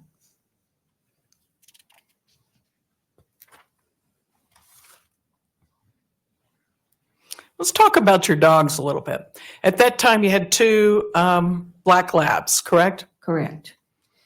And tell me about their nature. I mean, labs are hunting dogs, right? Yes, You've raised labs quite a bit, right? we have. Okay. And those two dogs, is it fair to say, is very inquisitive? Meaning, when you take a walk, are they smelling around, checking the environment as you walk with them? Yes, they did not stay with me. They would circle back and make sure I was coming their way. But they were always out searching, smelling. Okay. And so it doesn't surprise you that they later in the evening discovered this body. No, it does not surprise me. It's part of their skill set, correct? Correct. All right, I think we're gonna adjourn for the evening. It's been a long day. So, like I told you, ladies and gentlemen, we're gonna adjourn today at 4 o'clock. We will recommence tomorrow morning at 8:30 with this witness. Any questions? All right, we're adjourned for the Please, no more questions. Please, no more questions. We've had enough questions for one day. That went quick. That was the quickest day so far, I think. I mean, both AM and PM. Probably because she's not a professional. We love that. We love that she's not a professional. So I will get to the next one. I wish I could just roll into it right now, but it's midnight. My stream starts in 4.5 hours, and I do not. There's no more time. There's not enough time to make a 3.5 hour video. So I will get to it as soon as I can. I can't after the stream because then court's open and then I have to work. But I plan on making one as soon as I get off work tonight. So maybe there'll be one tomorrow. Well, thank you so much for coming out, watching George Kelly and Wanda with me. We're one day closer. We're at day 8 now. So we're one day closer. 10 more days to go. And then we know the verdict. We know the outcome of the trial. So I will talk to you all next time. Don't sneak ahead and look for the outcome. Don't. I mean, you can if you want. I definitely already did, but I probably would if I were you. But don't. Bye, guys. Thank you.